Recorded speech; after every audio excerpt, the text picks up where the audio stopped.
What's going on? Hi. Welcome to the program. It's the Jeff Gerstmann Show. It's a podcast. It's about video games. I'm Jeff Gerstmann. I'm joined by Adam Boyes, Vivrato's own. Hi, Jeff. Adam Boyes is here. Hello. Can we talk about how much that track slaps? I just want to keep. I want to. That's like that should be my mind state of mind every day. I can just hit it.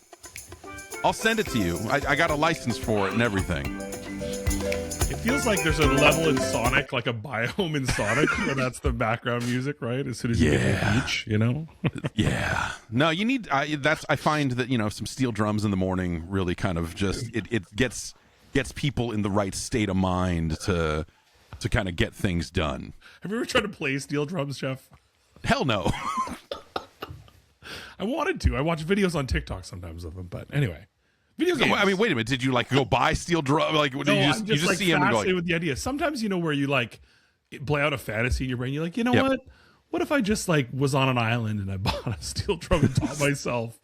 And I think if you buy the steel drums, then Chicago becomes the island. I think you need to bring the island vibes to wherever you are. I like that. That's really good.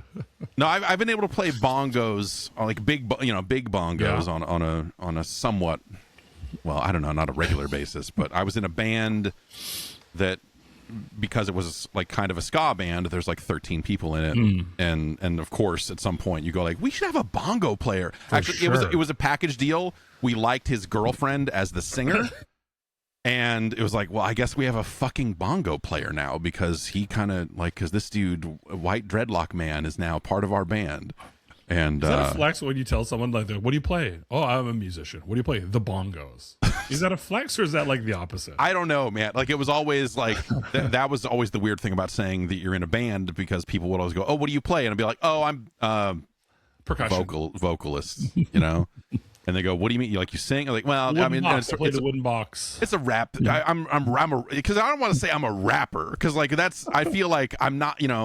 It's more of a pretender kind of thing than that. I feel like I'm faking it somehow or whatever. So I never would say yeah, it's a rap group. I get out there and drop some rhymes. You know what I'm saying? I explained to a younger person recently that I used to do online battle raps, and their brain kind of exploded. So is this pre-smartphone? Because I know there's been apps and shit that have come along that have tried to capture that magic. So there was it was on a message board, and you have the battle of the day, and then you type, and there's no audio. Oh, so you would type it? Oh, okay, it's just only typing. It's message board rap battles. I've seen that. That is the lowest rung of desperation. It's the bongos of musical capabilities, and I thought it was so clever. I thought my rhymes were just fun. I was part of the Scribe Tribe Syndicate. Nice. The STS, of course. STS for life. Yeah. So mp3.com came along and empowered anyone who could put a song together to upload it to the internet. And they would have charts, and they were broken up geographically and all this other stuff. And so there was a lot of horrible, the worst stuff in the world, because it's people that it was before microphones like this were affordable in the home, and the equipment was bad, but also people were terrible. Yeah. And so there was this cluster of people who were downloading shitty midis and trying to rap over them. And so we were already kind of I'd already been in a couple of groups, we were already doing our thing, and so we decided to start a separate group specifically that these were going to be not necessarily battle rappers, but we started writing diss tracks about all these other people on mp3.com. Amazing. And how awful they were, and that's how we spent our time. I don't know, it was fun. It was really stupid. Shoot your shot, right? But it was a good time, at least. There's a lot of Canadians actually that were a part of that. The Sons of Prozac, they were very dope. One of them was in Saskatoon. Hell yeah. And the other was in Massey. They were actually a good duo. I did some tracks with them at one point. That's awesome. And I don't know. There's a bunch of completely miserable audio still out there of a lot of that stuff. But I love that. I mean, that was full pure expression. Yeah, pretty much. It's not for the money, man. It's about keeping it real. Right. Exactly. You got to be down to the ground. This is like some day 1, day 0 type shit. Yeah. Totally. I know it's funny because we're gonna look back and have to explain. It's kind of like when I explain to my kids, like, "Hey, when we went to meet people to go watch a movie, you had to be on time." Right. Like you had to be like, "Oh, I'm by this, I don't know, telephone pole, and we're going to be there on time." And if you couldn't you're not call there, someone from the road and say, "Hey, I hit traffic." It's like you're just going to be late. Yeah. Think about all that idle time we used to have, Jeff. Is it glorious in hindsight? I don't know. I did a lot of standing around. I was pretty good at it. I had a friend who worked.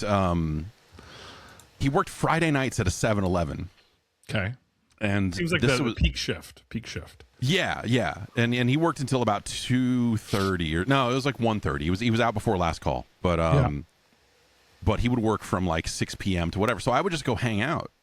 Okay. And I would just hang out at the 7-Eleven with my homeboy Phil. 7-Eleven, I'm hoping. Yeah, they had. Yes, they had. That's how I originally started going down there because they had a Total Carnage machine, and I was like, well, I'm gonna go throw some money into that, some Street Fighter or whatever, and I was like, oh shit, Phil works here, weird, and so we just started hanging out, and then you're just like doing all the stupid shit that you saw in Clerks, and you're just like, can we get to the roof? Totally. Can we get to the roof of this place? We can. You ever remember like how many Super Slurpees you could crush in a day? Dude, way too many. I'm not.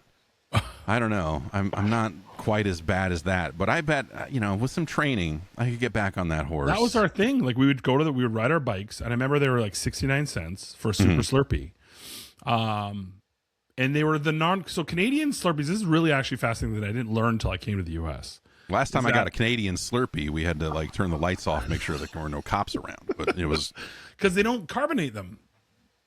You know how the carbonated ones that like do, not all of them do. I know some of them like Slurpees are different than not Frosties, but Ices or whatever. Yeah, Ices. Yeah. Ices are the carbonated ones, but I'd never had carbonated frozen drinks until I came to the U.S. and I was like, "What is this?" I'm not sure that I've had because Slurpees aren't carbonated. No, but Ices are, and then I see that in a lot of places that have it. Like sometimes at the movie theater, the kids order that. Like, what is this? Satan juice. But is that more of a frozen Coke at that point? I mean, maybe that's not. Maybe we're just splitting hairs. Maybe that's all the same thing. Swear to God, I've actually seen them in 7-Elevens too. I think I've seen them anyway. Huh. Maybe it's regional, like pop and soda. Who knows? Yeah. Is this about video games or pop culture, Jeff? What are we? That's the beautiful thing about where video games are today is that video games are pop culture. They're everywhere. They're all around us, and they intermingle and intermesh with every single thing. Nothing is untouched. Nothing. Yeah. I know, even if it's a CEO of McDonald's trying to eat a burger live on stream, what is going on in our world? I mean, there's real things happening, and then there's the fake social media stuff that's happening, and it is baffling. Like, when did CEOs think that mukbang was a good idea? There's got to be, like, that's the thing is, like, there's this raw, all the way back to mp3.com, if not earlier, the Scribe True Syndicate. Yeah, like, it is all about authenticity, right? It is. And so everyone is going, like, what's the most authentic shit we could do? And it's like, we want to show our CEO being down to earth, and he's going to eat one of these fucking burgers. Like, right? I mean, that's how that pitch goes. He's going to eat a product, Jeff. He's going to enjoy the product. He loves the product. He's a product expert. He's a product aficionado.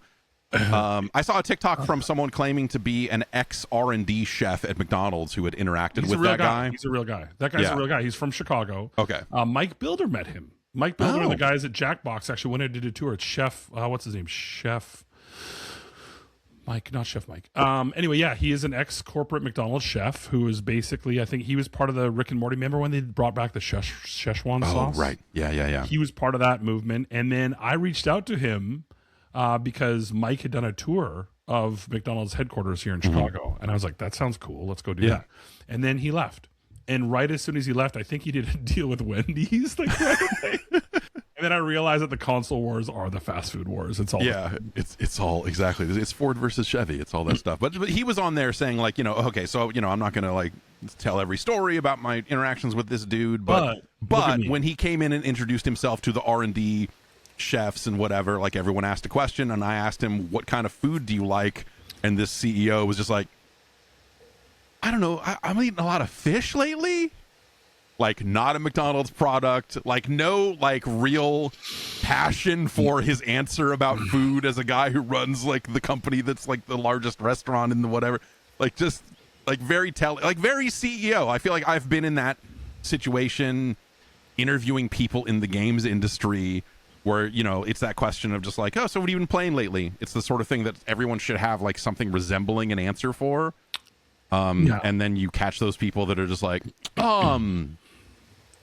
yeah, we're busy. Halo. Halo. Halo? My kid downloaded the demo last week. Yeah, it's reminds big fan me of the product. There was one moment I remember when I was at PlayStation where we did a big partnership, and at the launch party for the game with the company that I'm not going to name, we challenged their senior leadership to a tournament for cash. And in hindsight, I'm like, why would we do that? But it seemed like, hey, we're here. The game's out. Let's play it for real. And then you realize that, you know, they're holding the controller. Like, okay, we're going to take him out. What is this? How does this work? Yeah. Yeah. It turns out to run a business, you don't have to like hamburgers.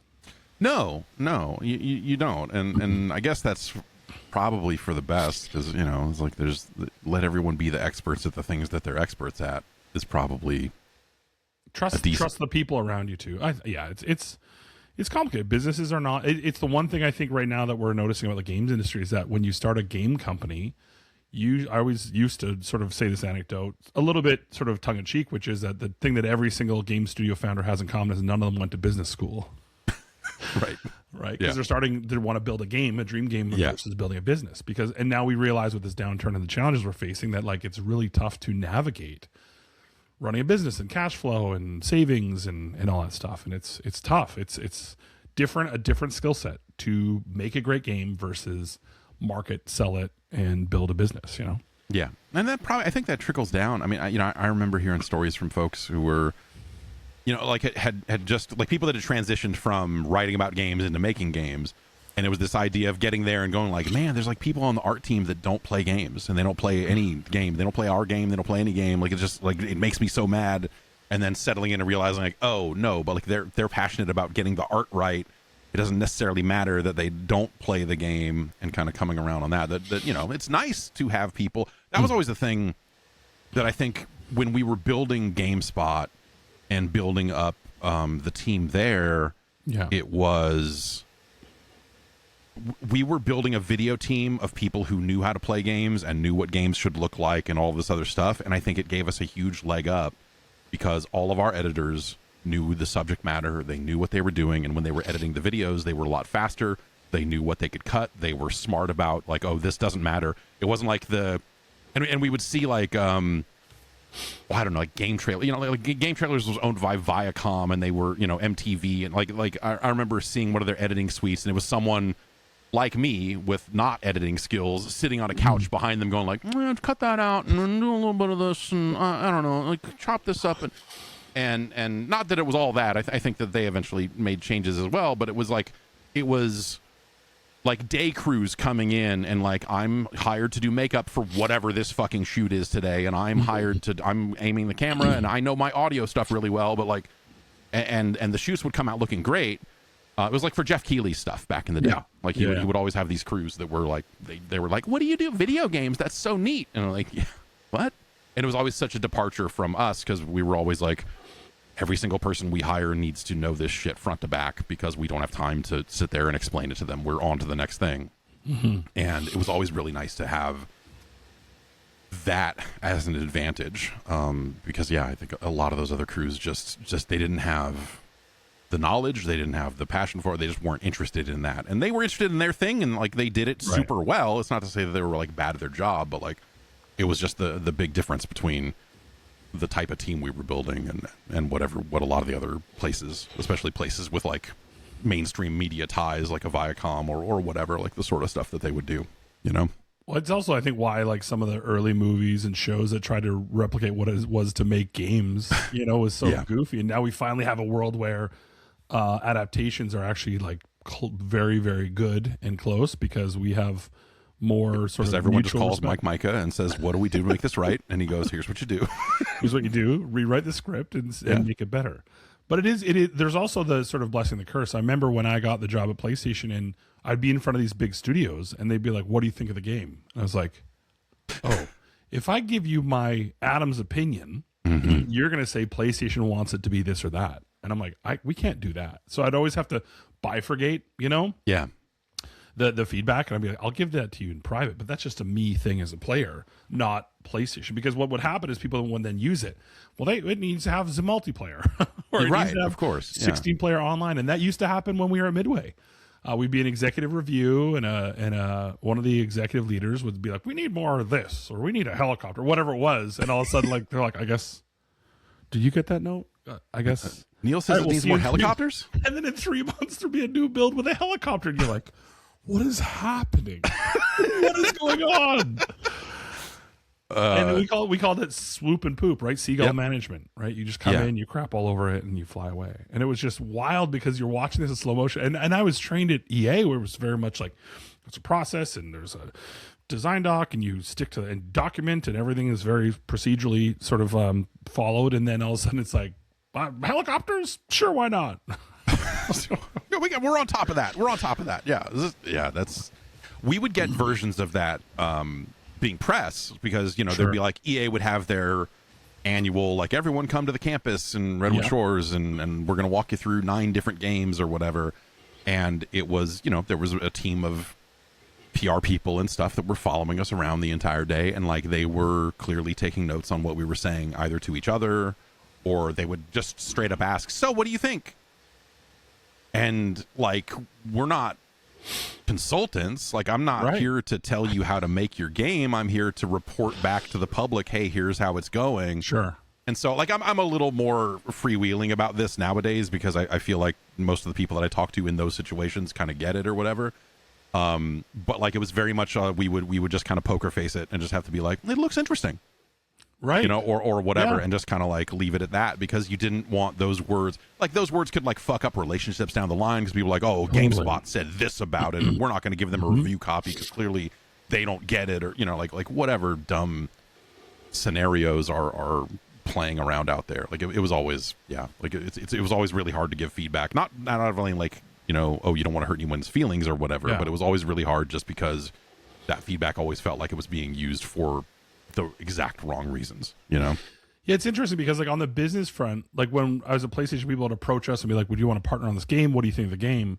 What I found is that the rest of the industry loved basically giving non-answers, or having the team continue to iterate. "Oh, it's looking good progress. Show us the next build." Yeah. And what our team realized very quickly is, like, you have to tell them no, and you have to tell them no as fast as possible. So we actually changed the process to the path to no. And we tell people, "Oh, you're going through the path to no." And they're like, "Wait, what do you mean?" I was like, "Well, this is probably going to be no."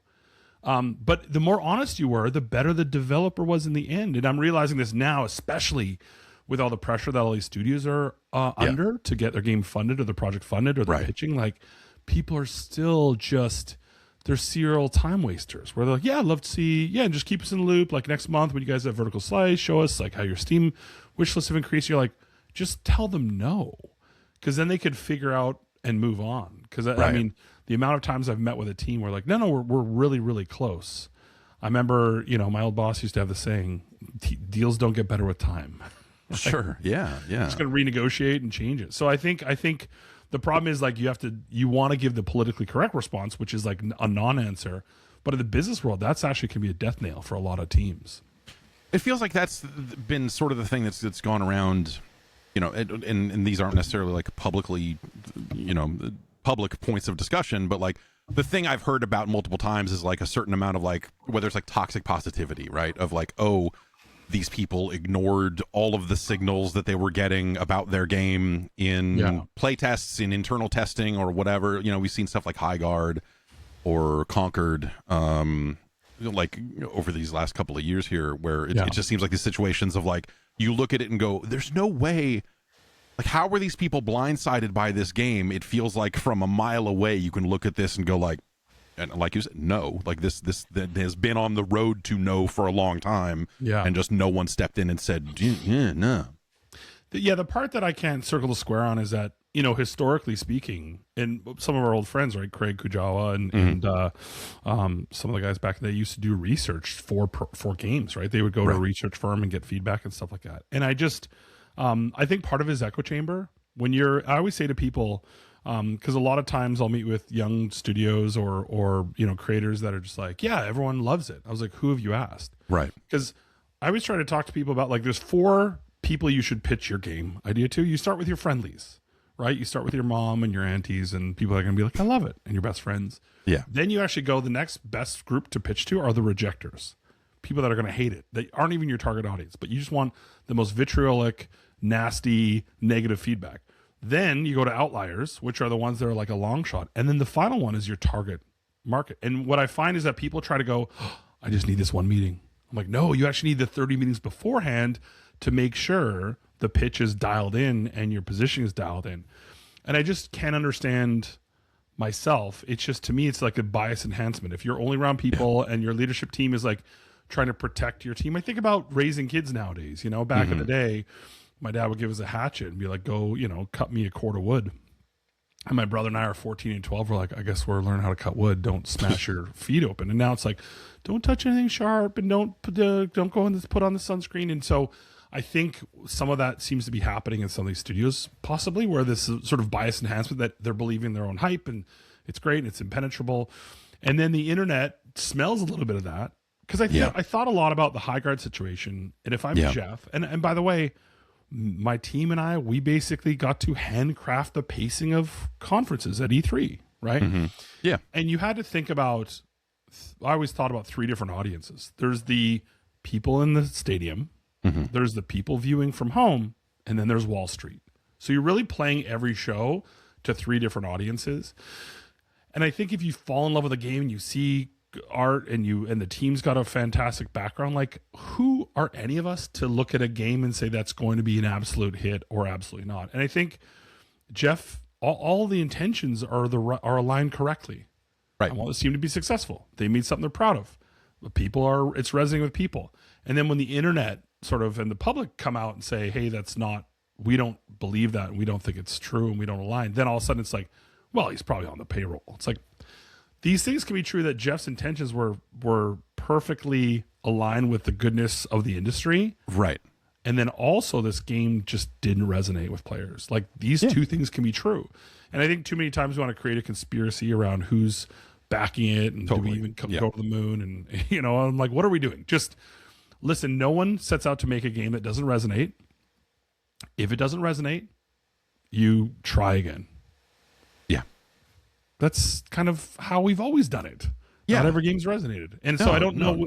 We don't need to have, you know, big, huge parades in the streets sort of celebrating negative launches or launches that don't sort of resonate. Like, it's just, what are we doing? Just, I'm not trying to say to the studio, like, just pull your head up and do it again. But, man, we just don't need to keep throwing fuel on the fire.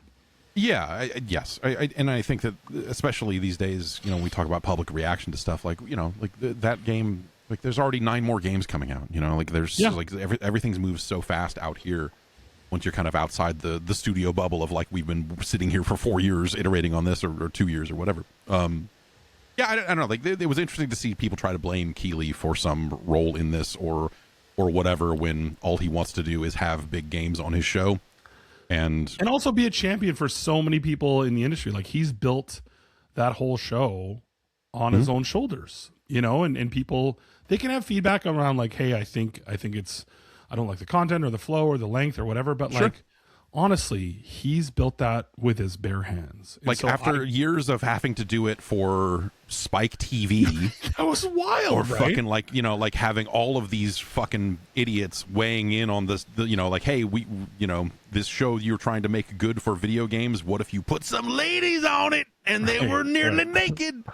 Like, just that stupid shit that, you know, he's gone through with having an awards show in general. Yeah, man, I don't really like, yes, obviously there's a lot of things about that show that could be better and whatever, but like every year we go through the same cycle with that show where people hear for the first time or the first time in 10 months that like some of those spots are paid for. Like, yeah, no shit.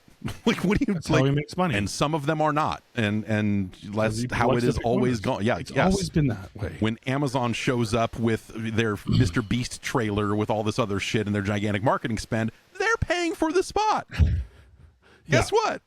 They're paying for the fucking spot. And then back to the celebration of things that don't work. The analogy I always like to go back to is like, imagine walking into a restaurant that has a buffet and it's got like 40 different dishes with different flavors and stuff.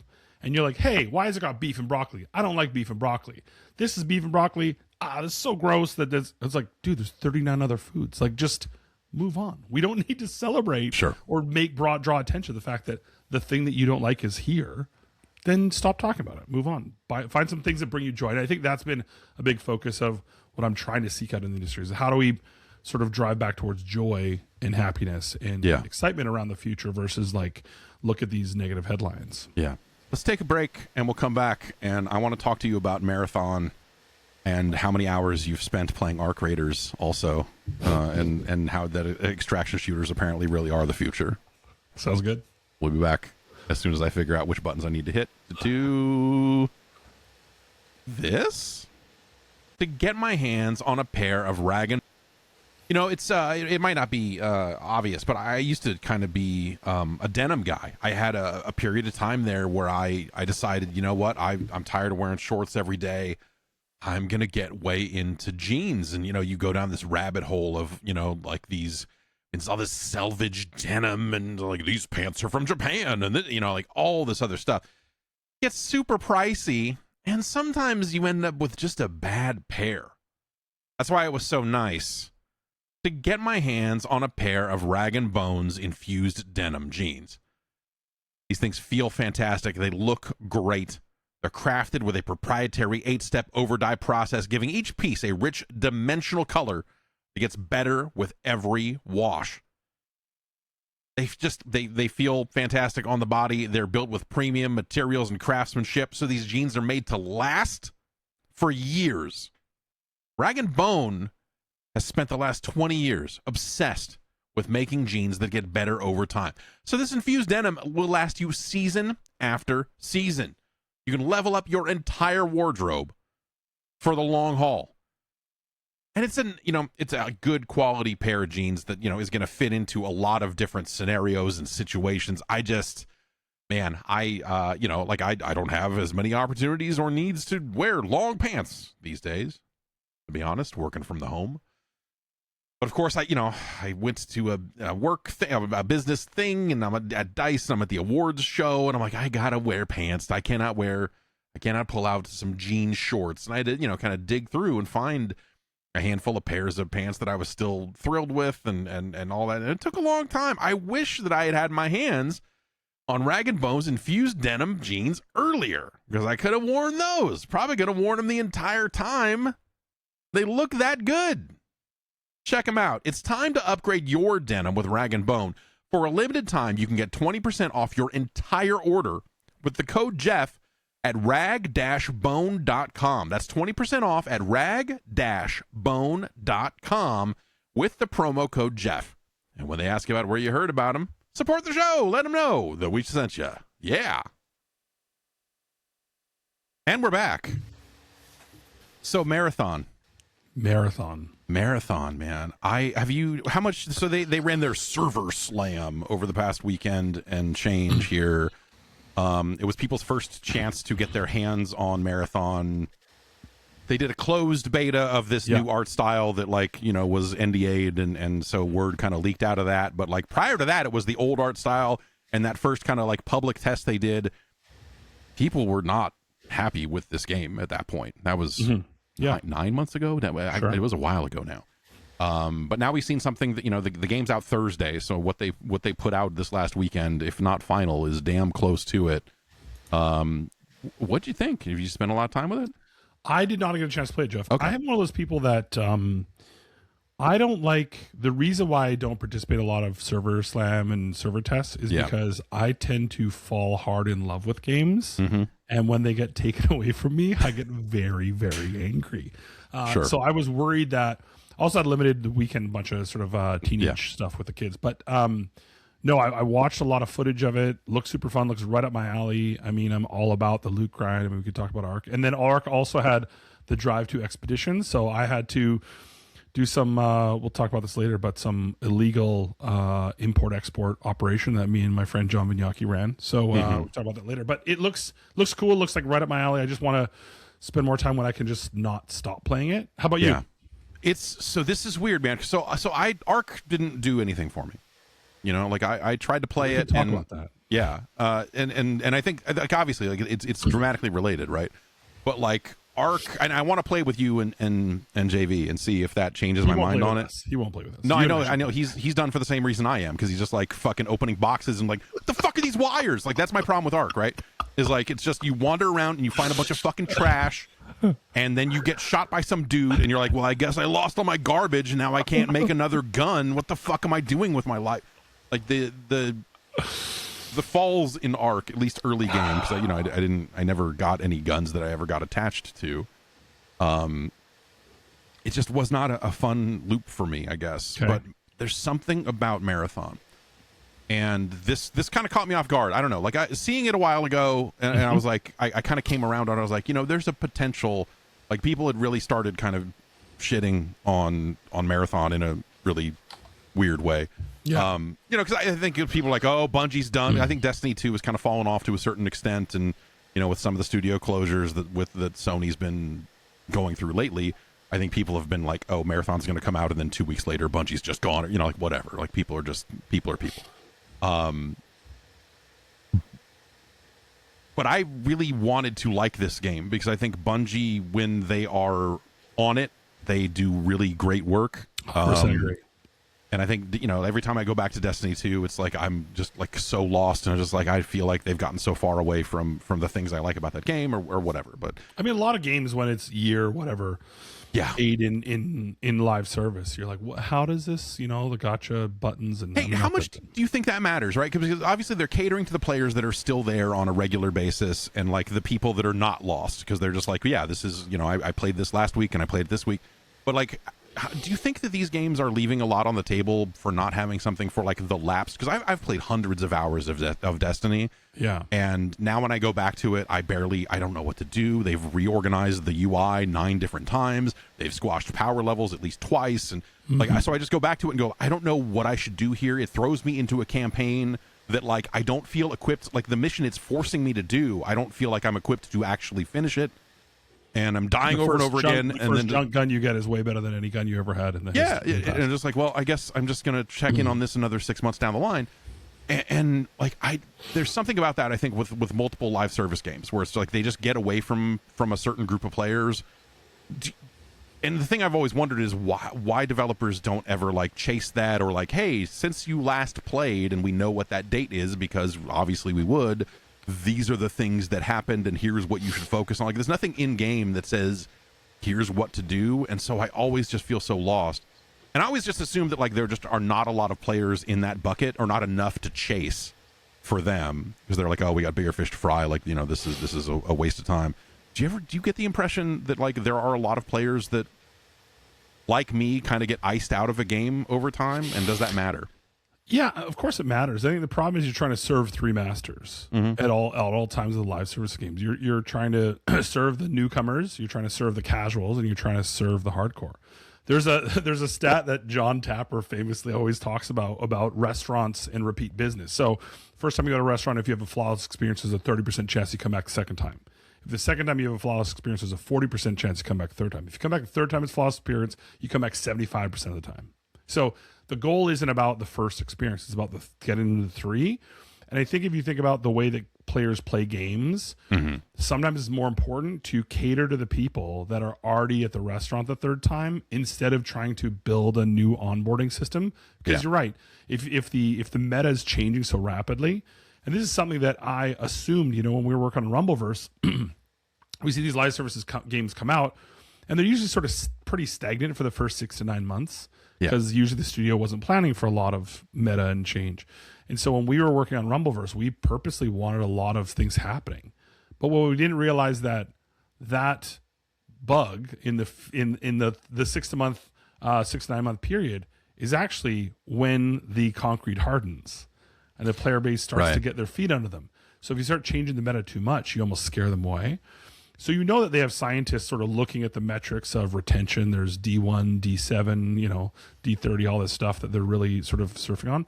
But you're absolutely right. I think this is an area where I think a lot about what the future could hold, and I know there's a lot of people that think AI is a villain. But if I had, like, let's say, for example, the game was capturing my footage, and when I fired up a game after I had been offline for a couple months, it just was previously on Lost and Right. showed me all the things that I had done and then bridged the gap of like, hey, here's what you need to do.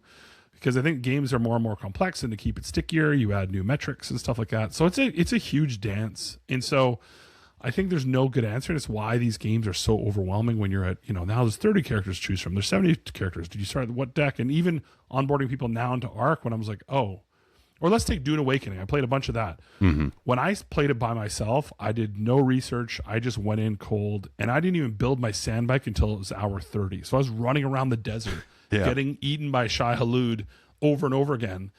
And then I got my brother and my son to play with me, and I had already built them bikes, and we had ornithopters, and I was like, yeah. But then they were like, yeah, it's not really great. I was like, but I put 60 hours to build you all these things, Shirley. And you realize that the experience that I had, that organic running around the sand and being angry, and then finally getting the sand bike and being like, oh. And then when I got my ornithopter, I was like, you go anywhere. And you're just sort of gaming the system. You almost need players to go through that organically on their own to get the stickiness. So sometimes it's really tough to sort of like mimic that. It's like Groundhog Day, right? The movie. Yeah. You can't just like go do the steps and all of a sudden you feel great about it. So it's a balance, but I haven't seen any games that have really, really gotten it and totally nailed it. Yeah, this is something I ran into recently with Diablo 4. Because they added a class, and it's like, if you pre-order the upcoming expansion, you can play Paladin now. Yeah. And so I did it, and I was like, it's been a while since I played any of that. I'll fire it up and create a Paladin. But because they're so into their post-game seasonal grind, which I don't have any pension, I'm just not interested in that. I like building up my character. I don't want to have another season and go like, now I've got another. Like, no, my lady spins around and murders people, and I just want to make her more powerful. I don't want to touch new characters that are only good for 90 days or like anything. Yeah. Anyway, so I roll a Paladin and start in, and it says like, hey, do you want to skip all the story stuff and get right down to kind of the end game business? And I was like, yeah, I guess so, because I don't want to go through all the cutscenes again. So I guess I want to do that. And it just dumps, like, it puts me at like the level cap or near the level cap and dumps a ton of skill points on me for a character class that I have never played. And I'm just looking at this skill tree with all these points and going like, dude, I don't want to touch it. Like, I immediately quit. I was like, I'm not even gonna, like, nope, I'm deleting this character, fuck this.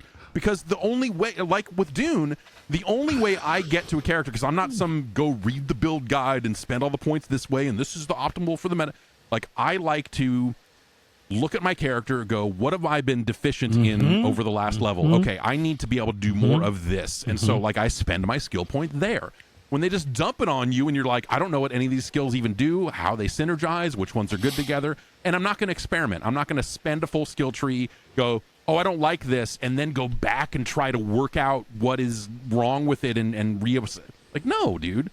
Like, I immediately bailed on that. It was such a miserable experience. It's like, this sucks. That's actually what, like, Disco Elysium, why I bounced out of it. Because, like, I just got the character creation, and it was so esoteric. I was like, what? There's, like, a vibe chat. I don't even understand. There's I can cast spells, and I also can see the spirits. But same thing, I think, with the Fallout games. Like, I got my 11 points, special points at the start. And I'm like, what do I want to? And then I'm doing research, and all of a sudden I'm reading like 5 different web pages, and it's pushing me like, I'm like, what, dude?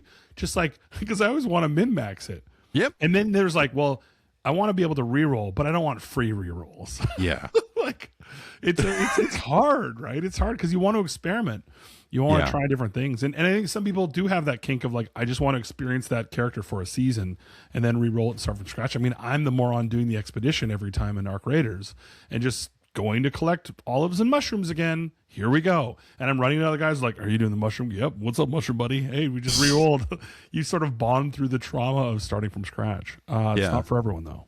How does that feel? You know, so I obviously have not played enough Arc to get to that point. but I'm like Prestige 6 in this year's Call of Duty, a game that I would tell you is not a very good Call of Duty game. I had a lot of lonely nights and played a lot of Call of Duty and Prestige 6 times. So I'm used to like that basic idea of starting over. But every time in Call of Duty, when you start over, you get to unlock more stuff permanently.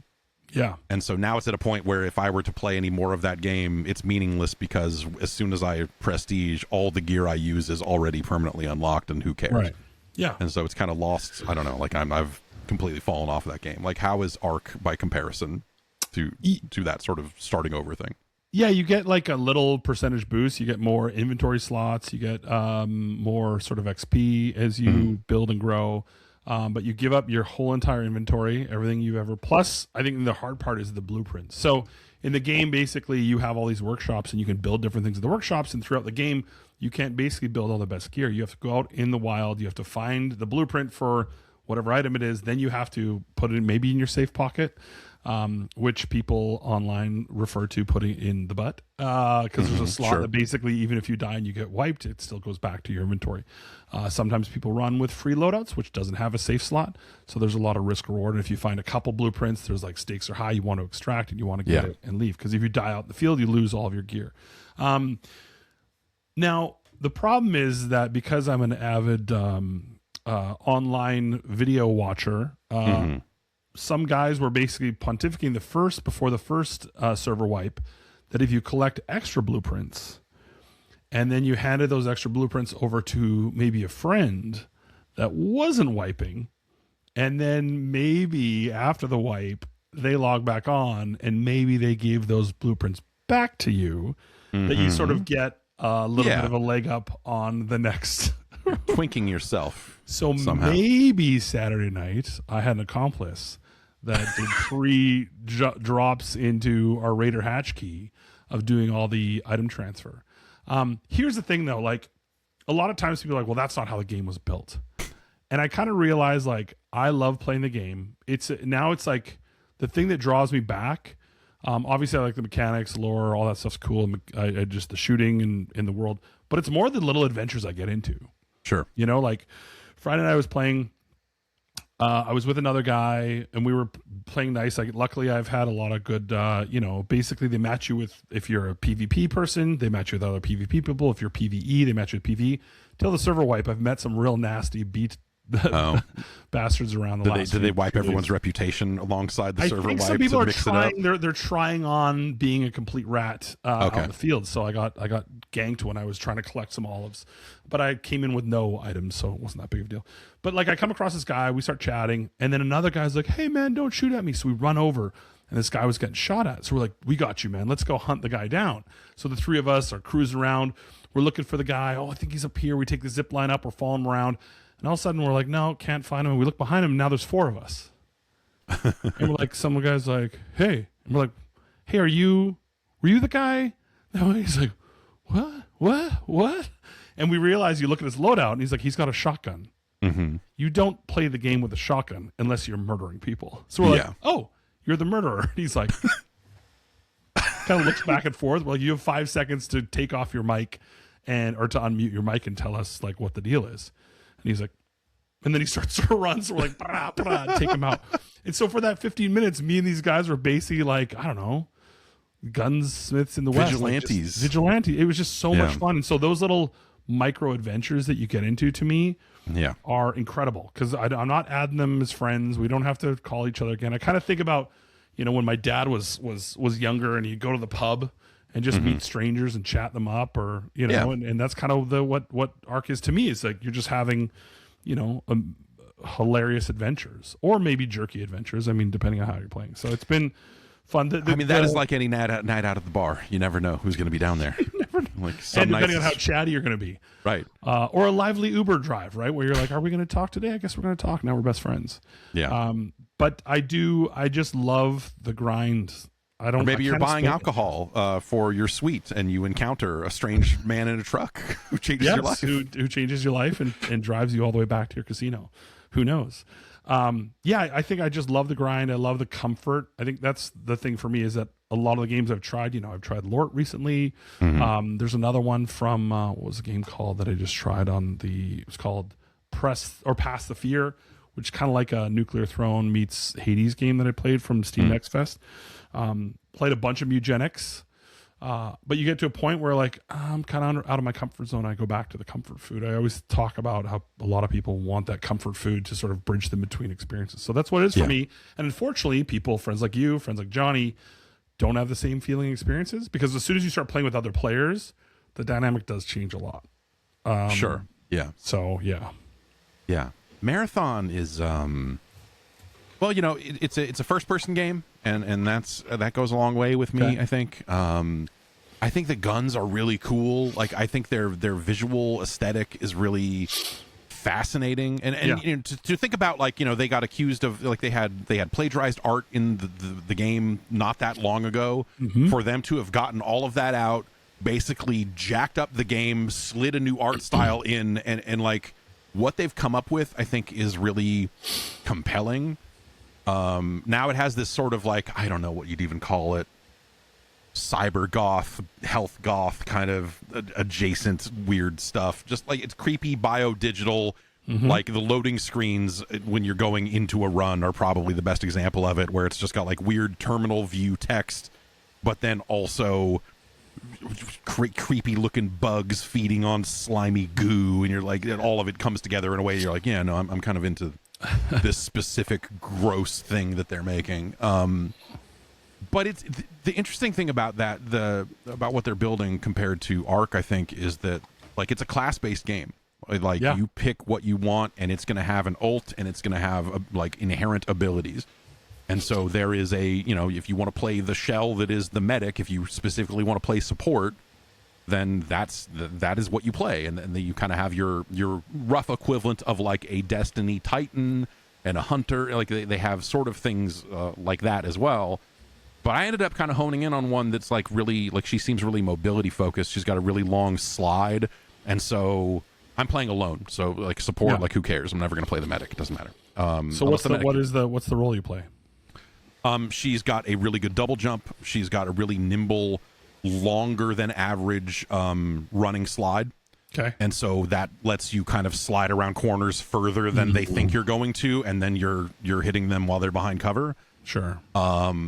And the double jump lets you kind of be a little more nimble as you're kind of going from place to place. And they are really big on, like, there's a lot of outdoor stuff, but it's relatively tightly packed. Like, there's a lot of points of interest, and there's just a lot of buildings to be going through. And so playing that game alone, and I think Ark had moments like this too from what I did play of it, but playing Marathon alone really becomes a horror game. It's funny that this is coming out so close to Resident Evil 9, because, like, I get no tension out of RE9. To me, that game feels like robot, like, just there's nothing. The game does nothing for me. But Marathon, as you are skulking through these fucking dark, weird facilities, and you see, like, shadows and lights change, because all the enemy robots all have lights for heads, and so you see the light on a wall ahead of you, and you're like, oh, fuck, all right, here we go. They've done a really good job of making a lot of the encounters with AI pretty fucked up. Like, it's not, you can't just sit there. Like, ammo is really hard to come by, to a point where, like, it's almost like something they should think about, and maybe even address, because I think people will want to shoot more. Yeah, you can always bring more in your backpack if you want, but, like, you don't find a lot of ammo out in the field, or at least I have not. But it is that feeling of, like, okay, like a survival horror game, you do have that moment of, like, I probably need to conserve ammo and not kill this AI. Like, I probably need to get the fuck out of this building right now and go somewhere else and hope that there's no one fucking around there. And there's because some proximity chat tricks that the AI does too, I saw. I mean, but it's not like that's, yes, the robots will occasionally say looking for a group, but it's not. It doesn't sound like people. You're not going to fall for it. But it's fucking creepy. I'm looking for a group. Yeah. But it is extremely creepy to have that happen in the middle of all of that too, because you're just like, oh shit. And they've got, like, some of the Apparently, one of the buildings I was in, just around back of it, as soon as you walk out the door, there's just a bunch of landmines out there. And so I'm like trying to get away, and you hear a weird, like, glitchy noise, and you're like, what's that noise? Oh, it's a land. Oh, fuck. And then you're blowing up. Boop. And so they've done a really good job of making like a really dangerous feeling sci-fi universe. And then you layer on top of that other players. I've been playing solo, so when you queue solo, you only get solo. Other solos, you know, you only get other solos. And they say straight up like, "Hey, this is harder because you can't res." You know, there is a self-revive in there somewhere. I saw someone with it on their menu, but I don't know if it's an item or what. But there is some form of self-res somewhere in there. And do you find that everyone else is friendly, or that they're enemies? Absolutely not. No, the first player I ran into was friendly, and that gave me a false sense of like, yeah, because it was like someone ran. I was doing an objective and I was out of ammo, and so there's a room with like 3 like ticks in it, 3 bugs. Yeah. And I have like 2 bullets, and I'm like, I need to get in there and access this computer. I mean, I guess I could open this, back off, shoot 2 of them, melee the 3rd, maybe. And as I'm sitting there thinking about it, another player runs in, opens the door, shoots the three guys, uses the same computer, stops, looks at me, jumps up and down a couple of times, and bails. And I'm like, oh, thank fucking God, dude. Holy shit. And so I went over there, used the computer, and then I think I failed to extract, but whatever. The mission progress at least completed. Yeah. Every other player I have run into has been shoot on sight like they have. And it took me a long time to get to this point, but now I am exactly like them. I do not hesitate. I am not looking for friends. Neither are they. It is fucking on because everyone just shoots. And it's wild because that's exactly how Ark started. Like it was bloodbath. Yeah. And then the first time you sort of have a positive experience, like, wait a minute, this is possible. And whatever they did, the magic juju they did with getting all the awesome people together, now it's just adventure time. It's so much fun. But man, when it does happen, because what happens is I feel like there's a ripple effect. If I get murdered and a good thing gets stolen from me, I devolve. I was like, I'm gonna go free loadout and I gotta clip someone just to get out of my. It's so bad. Like you pay it forward, and it sounds like Marathon is it is PvP. And I've seen a ton of clips of this game. I don't know who they paid or what the fuck algorithm they pleased, but Marathon feels like it's been everywhere all weekend. Like TikTok's been covered in it. Like it's been really fascinating. To see people like making a lot of like class breakdown videos, and like people are making the stuff that you're like, oh, maybe this game's got a shot. Like people seem fucking awesome. Into it. I'm so happy. Yeah, but I keep seeing clips of people having more like your encounters, more like the Ark encounter of like I ran into someone and we went hey, and we were cool and we fended off this thing. The nicest thing I did to another player is something that someone did to me. And I was like, oh, that would work. You get a contract that you need to down somebody. Yeah. There's 6 different factions, and they're all giving you contracts. You level up with each faction. There are skill trees with each faction that kind of tie into what items you have access to, what items you can buy out of the armory. Yeah. And so, better backpacks, better guns, better attachments for the guns, like all of that sort of stuff. But one of those factions is very clearly the PvP faction. They're like, we think it's cool when you murder dudes. And every introductory mission comes from the kind of first faction you get. And so it's introducing the PvP faction. You need to down a runner. And like, okay, all right. And you need to do like 90 damage to runners over the course of multiple runs or whatever. So I got the 90 damage, no problem, but I lost all those fights. And I didn't drop anybody. So I'm like, fuck, I gotta kill somebody. Bad. I need to murder. And so I was running towards an extraction point. It's up on the top of this building, and I see a guy, like it's activated, like it's counting down. And I see like, okay, there's someone there. And he's standing there. As soon as I see him, I just go, fuck this guy, and just start shooting. Like I do a good amount of damage. Healing takes fucking forever in this game, which is like... It adds to the tension, like, because you can't just, like, back away and immediately, like, armor up or whatever. Like, it just takes a long time for some of that shit to refill. And so I shoot him a bunch. He backs away. I climb the ladder to get up onto the roof that he's on and pop out. He's there waiting for me, but I drop him.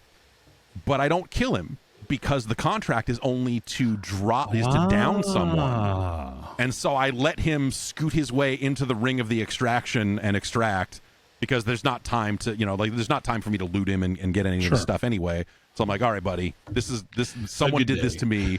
I needed to kill you for a thing I'm doing, but it's cool. We're cool. And it's the honorable we both thing extracted. To do. Yeah, that's great. So there is happiness. Like the thing that I'm surprised about with Ark is I'll do things that are actually bad for my gameplay. For example, when you re-roll, you got to collect apricots to upgrade your rooster that collects resources. It's complicated. Of course. Yeah. Anyway, No, I got I got as far as the rooster, and I'm like, what am I even doing? So I have an apricot, and I'm collecting for my stuff. And I'm like, and a guy's like, oh, hey, man, just looking for apricots. That's the only thing I've been doing. I only have 2 more to get. And I'm like, here's one. And I'm like, I should collect it for me. And he's like, yeah, dude, you're the best, man. And he ends up giving me something back. I'm like, why are we just like, bro, I have the best time ever. Yeah. It just, it's weird, the goofy things. And so to me, it's those it's not really the grind. It's the grind packaged around the social experiences. And it sounds to me like I wonder if Marathon is just the aggression forever in solo.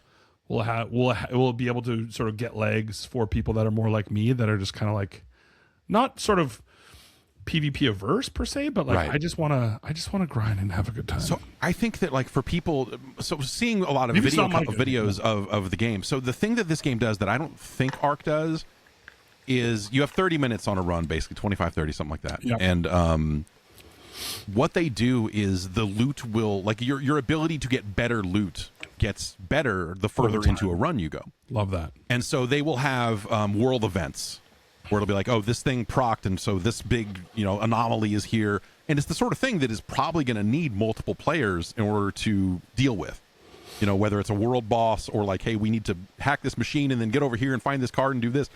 Like, there's going to be situations where even in these solo runs, you're going to need to work together if you're the people that are serious about getting some of that better loot.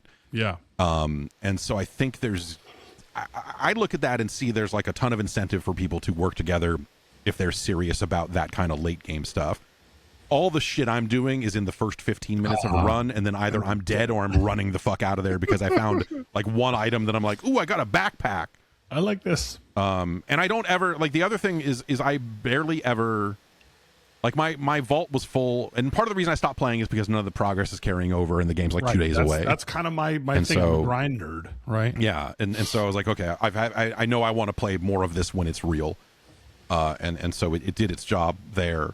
But I definitely like filled up my vault full of stuff, and you get to a point where like, and that's maybe my problem with it is I feel like they could onboard players better with like, hey, here's how the guns fire. Like here's a shooting range. You go take a gun, take any one of the guns on it, and learn about it, because you're going to need to know in the heat of battle. And I guess maybe that's part of the fun, right? Is because I got a gun that I had never seen before and then ran into a player and went, I'm going to kill this fucker, and then pulled the trigger and like, oh, it's a single shot gun. And by the time I had realized that, he had already handled my business. And so maybe that is part of the excitement, is you're kind of rushing into the unknown in a lot of different ways. But they still have junk, like, like my looting wires and garbage is not fully alleviated here. Apricots. Yeah. Like they do still do some of that. But it's been reasonable, and it's a lot of the upgrades are faction specific, and so it'll be like, hey, if you want to be able to get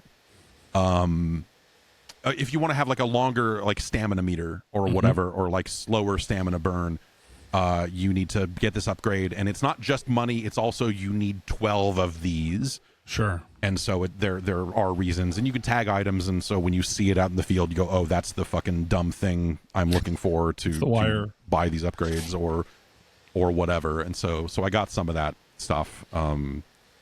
I managed to buy a couple of those kind of harder to get upgrades, and I was like, you're getting hyped for it. So what's release date? Isn't it like this Thursday, the end of this week? Yeah, crazy. It's like a couple days out. So how come we always release games like basically the week of GDC, Jeff? Why is that? Every single year, it's like we're all at the show and we're like, hey, another meeting. I'm like, I just want to be home playing games.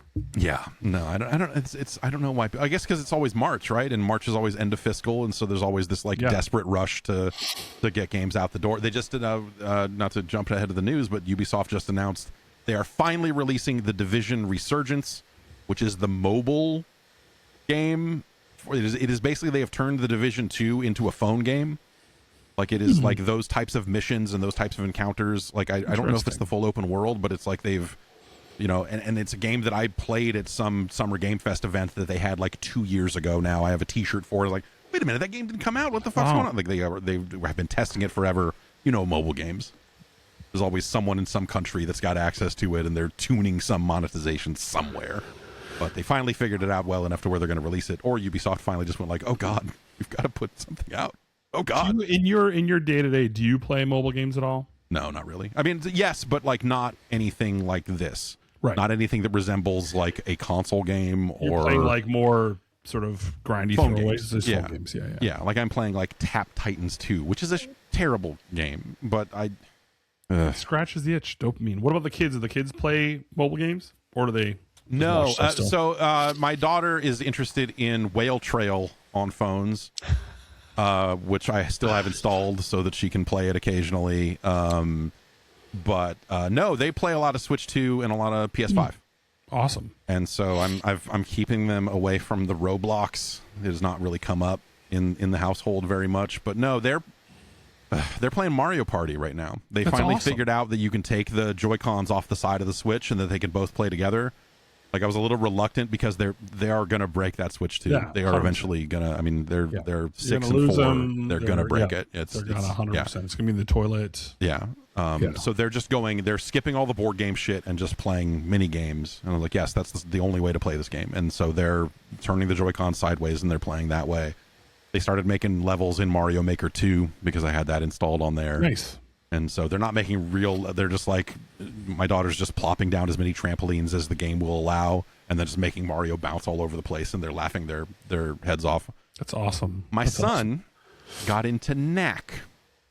I love that. I just did a call with Mark Cerny the other day. Yeah. I wish I would have had this intel. So he's into Knack. Tell me. Knack 1 or Knack 2? So we finished Knack 1 and now we are on Knack 2. No way. I love that. And so it's I love that. So perfect. So we played Astrobot and 100%ed it, good, like so all good. that. And I was trying to think like, what's his next game? Because he's big on Katamari, and then I got him into Astrobot, and then I don't really know. Like he played a lot of Goat Simulator, that was really great for him to figure out like dual analog controls and camera control and everything. Like he picked it up super well. Yeah. And then I just got it in the back of my head. It's like, what's going to be... I remember talking to Mark at that New York event that you guys had. Yeah. I remember you and I and Mark had dinner and we were talking about Knack and I was like, maybe Knack would be the right game for him. Maybe that at least I would at least be interested to see if he enjoys it or not. And so I downloaded Knack 1 and I ended up playing through some of the boss fights and some of the stuff for him, but he played the majority of that game himself. It's weird. It's funny how like proto Astrobot Knack is in a lot of its controls and stuff. Like a lot of the skills translate over into where you're like, wow, this is like an Astrobot 0.5 in terms of the run and jump and punch and all of that. Knack 2 might be too complicated for him. Really? Because Knack 2 added a block button that is a timing parry, and it added a kick button that if you hold it down, like so now he's got 2 attack buttons that do different things if you hold them down. He's got this block and parry, and a few other things about like you can go big and small at will in Knack 2 because they put pipes that you can go in, and so you need to be able to get small and run in there and then get to the other side and get big again. And all of those mechanics are just a little bit too much for him that he's been, he's been slower on Knack 2 than he was on Knack 1. You strike me as a block and parry kind of guy. Yes and no. Dude, when you do it, when it is built right in a game, few things feel better. Because it is the Batman games. Like when you pulled it off, it felt like magical. But I just would miss it so many times. Yeah, the pain I'd rather kind of like the brake button in racing games. I'd rather not use them and just recover. I'm not hitting them. I guess I think that there's it's like blocking a slam dunk. You know, it is that in your face, stuff it, get out of my house. Like it is all of that shit when you time the parry right. And I think there's obviously like an art and a delicate balance to like how long your parry window is and and all of that. And so games with really tight parry windows, like I'm with you. Like I miss it all the time, and I'm like, fuck this. I don't. I'm not going to use this anymore. All gas, no brakes, baby. Yeah, I'm just here to murder. Give me the weapon that is the fastest. I'm not here for some big dumb anime sword. I am here for twin daggers to get up in your grill and stick you a billion times. That's right. And who has time for this other shit?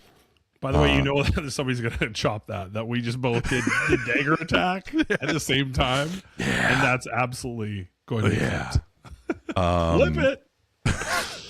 But yeah, I don't know. I mentioned Resident Evil 9 earlier.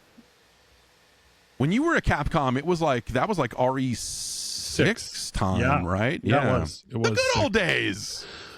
You know, I have to take my hat off to those guys. I mean, they've been, you know, it's interesting because I was there in, when did I leave? 2010? Yeah. So 16 years ago. They've murdered it. Like the Resident Evils, obviously Monster Hunter. I mean, just continue to bring out bangers. And I haven't played RE9. I'm actually one of those people that like, I don't like playing games that make me super anxious.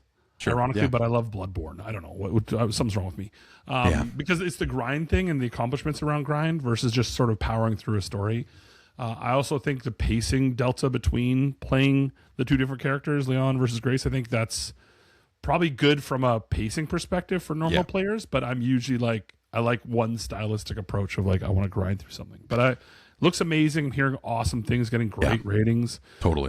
How far are you? Have you played it all? I played enough of it to know that I don't want to play any more of it. Okay. Yeah, like I got a few chapters in, and so I've never been like classically not a Resident Evil player. Yeah, no, I'm also. And so, but every time I want to be, you know, like they come out so infrequently, and we get so few event games anymore. Yes. Like AAA, you know, like just like all of that stuff. So anytime anyone comes out, I feel like, man, I got to play it because no one makes games like this anymore. And so I started playing it, and you go through a big chunk with Grace, and they have you doing stuff like, oh, you know, there's dark areas and light areas, and there's this big monster that will come out when you're in the dark, so you need to kind of stick to the light as best you can, and turn light switches on, and move a fuse from one place to another to make the lights go. And it's like it's cool for what it is. And then you switch to Leon, and it's like this very silly. So he's like on the hunt, and he finds this guy who is like shooting zombie darts into. He's out on the street, just like shooting dudes with darts that turn them into zombies immediately. And so you're Leon chasing this guy as he's like making zombies to, you know, get away. And it's real goofy, but like the combat with Leon is everything I don't like about Resident Evil, because it's that super mechanical. They grab you, they bite on you. You shove them away, a prompt appears, and then Leon does his big canned animation roundhouse kick, and like all of that stuff. I just don't like the way any of that feels. And so just negotiating with the enemies there, whether it's, you know, you have they actually stole the sharpening mechanic from Monster Hunter. Okay. So you have a blade that you can use to kind of quickly take dudes down, but it dulls over time. And so when that meter empties, you have to sit there and like zombies are crawling at you, and you're like, and that's kind of a funny little thing that they threw in there. But also, like, I don't know, like there's just something. They did some product placement where Leon's rolling around in this big Porsche. Like they did he has a licensed car. I thought you were gonna say like he just eats like a Five Guys burger at some point. That would be way better. I love this product. That would be way better. This is a great product. But like that kind of took me out of it a little bit, and it makes me like inorganic IP integration is like off-putting. Yeah, and I just don't think that, you know, like, not that I'm like some massive Leon S. Kennedy fan, but I just don't think that that's the car he would drive. He just crushes Sour Patch Kids while he's driving his Porsche. Yeah, exactly. Yes, just like these are good Sour. Someone should write a rap song about these Sour Patch Kids. Anyway.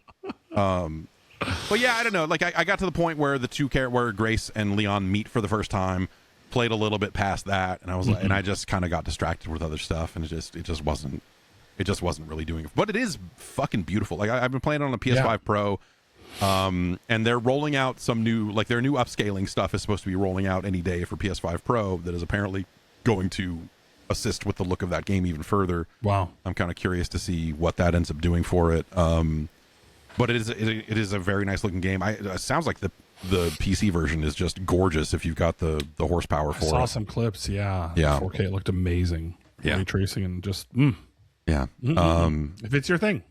You're right, totally. And for a lot of people it is, and more power to them, and like all that stuff. It's okay. Yeah. It's okay. Yeah. No, I left the buffet. I was like, look at that. Fuck you, Leon S. Kennedy. I am leaving video games. This is it. This is it. I want them all to be successful, right? Right. I mean, yes. Yeah. It is silly to want a game to fail, ultimately. Yeah. Though, there are bad trends in gaming and bad development techniques sometimes that I look at and go like, I don't need that. Yeah. The Steam Next Fest, the big demo extravaganza was underway. Sounds like you were busy for a lot of it. Did anything jump out? It seems like there are a lot of these. I don't know, like talking to developers, it seems like there's always pressure to try to get your game into Next Fest because it's going to get a spotlight, and discoverability of games is so challenging these days. Yes. Do you get the impression that this makes or breaks certain games? That's a kind of a tough question. Yeah. I think discoverability's in a dark place right now. Like people need any way necessary. And so we've gone to, it's about wish list gaming, making sure your wish list is as high as possible. And Steam is the gatekeeper to awareness. So people feel like it's the cost of doing business. I need to get Next Fest. If we don't get a Next Fest, we're just going to be out in the wild. And we've seen games try to go out in the wild, try to maybe put a trailer out. Nothing's guaranteed anymore. Even if you're in the Game Awards, it's not guaranteed. There's some ones that definitely stood out. Like a lot of the ones I say stand out. I remember last year I was at PAX walking the show floor, and very few of the indie games really, really stood out. I feel like in this pack, a lot of games. Dench Attack, right? That bus skateboarding game, which again, zero interest in playing, never played any of those types of games. But like, I love that exists. That seemed. Did you play it at all, Jeff, or did you check it out? No, I have not. I just so that was part of the Nintendo Indie World announcement this morning. That was the game they led with. Cool. And so that was my first time seeing it. And I'm sitting there with my son. He's like getting ready to go to school, and I'm sitting there watching this thing, and he's like, "I don't think trains can do that."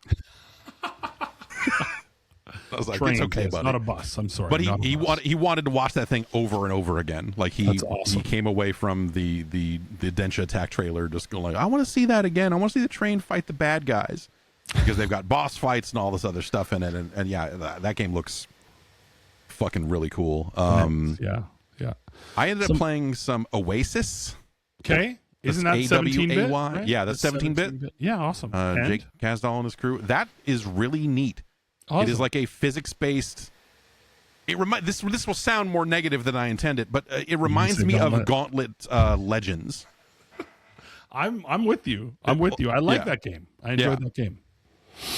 But it's super physics-based, and so you have this like large, heavy sword, and both triggers swing it depending on which direction you want to swing it in, and so you're just like stumbling around. It's not quite Gang Beasts level of like fucked up physics game. Yeah, like it's not.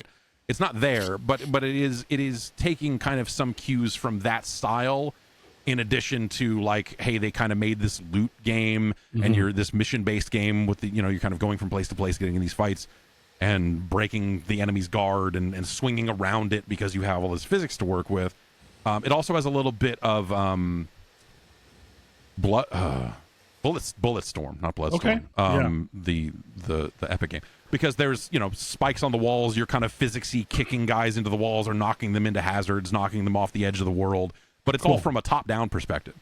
And the soundtrack is from Koji Kondo, who, Nintendo's classic, like, who's done, like all of this stuff. And that's like 4-player co-op. Like, it's got a really interesting look and a really great feel to it.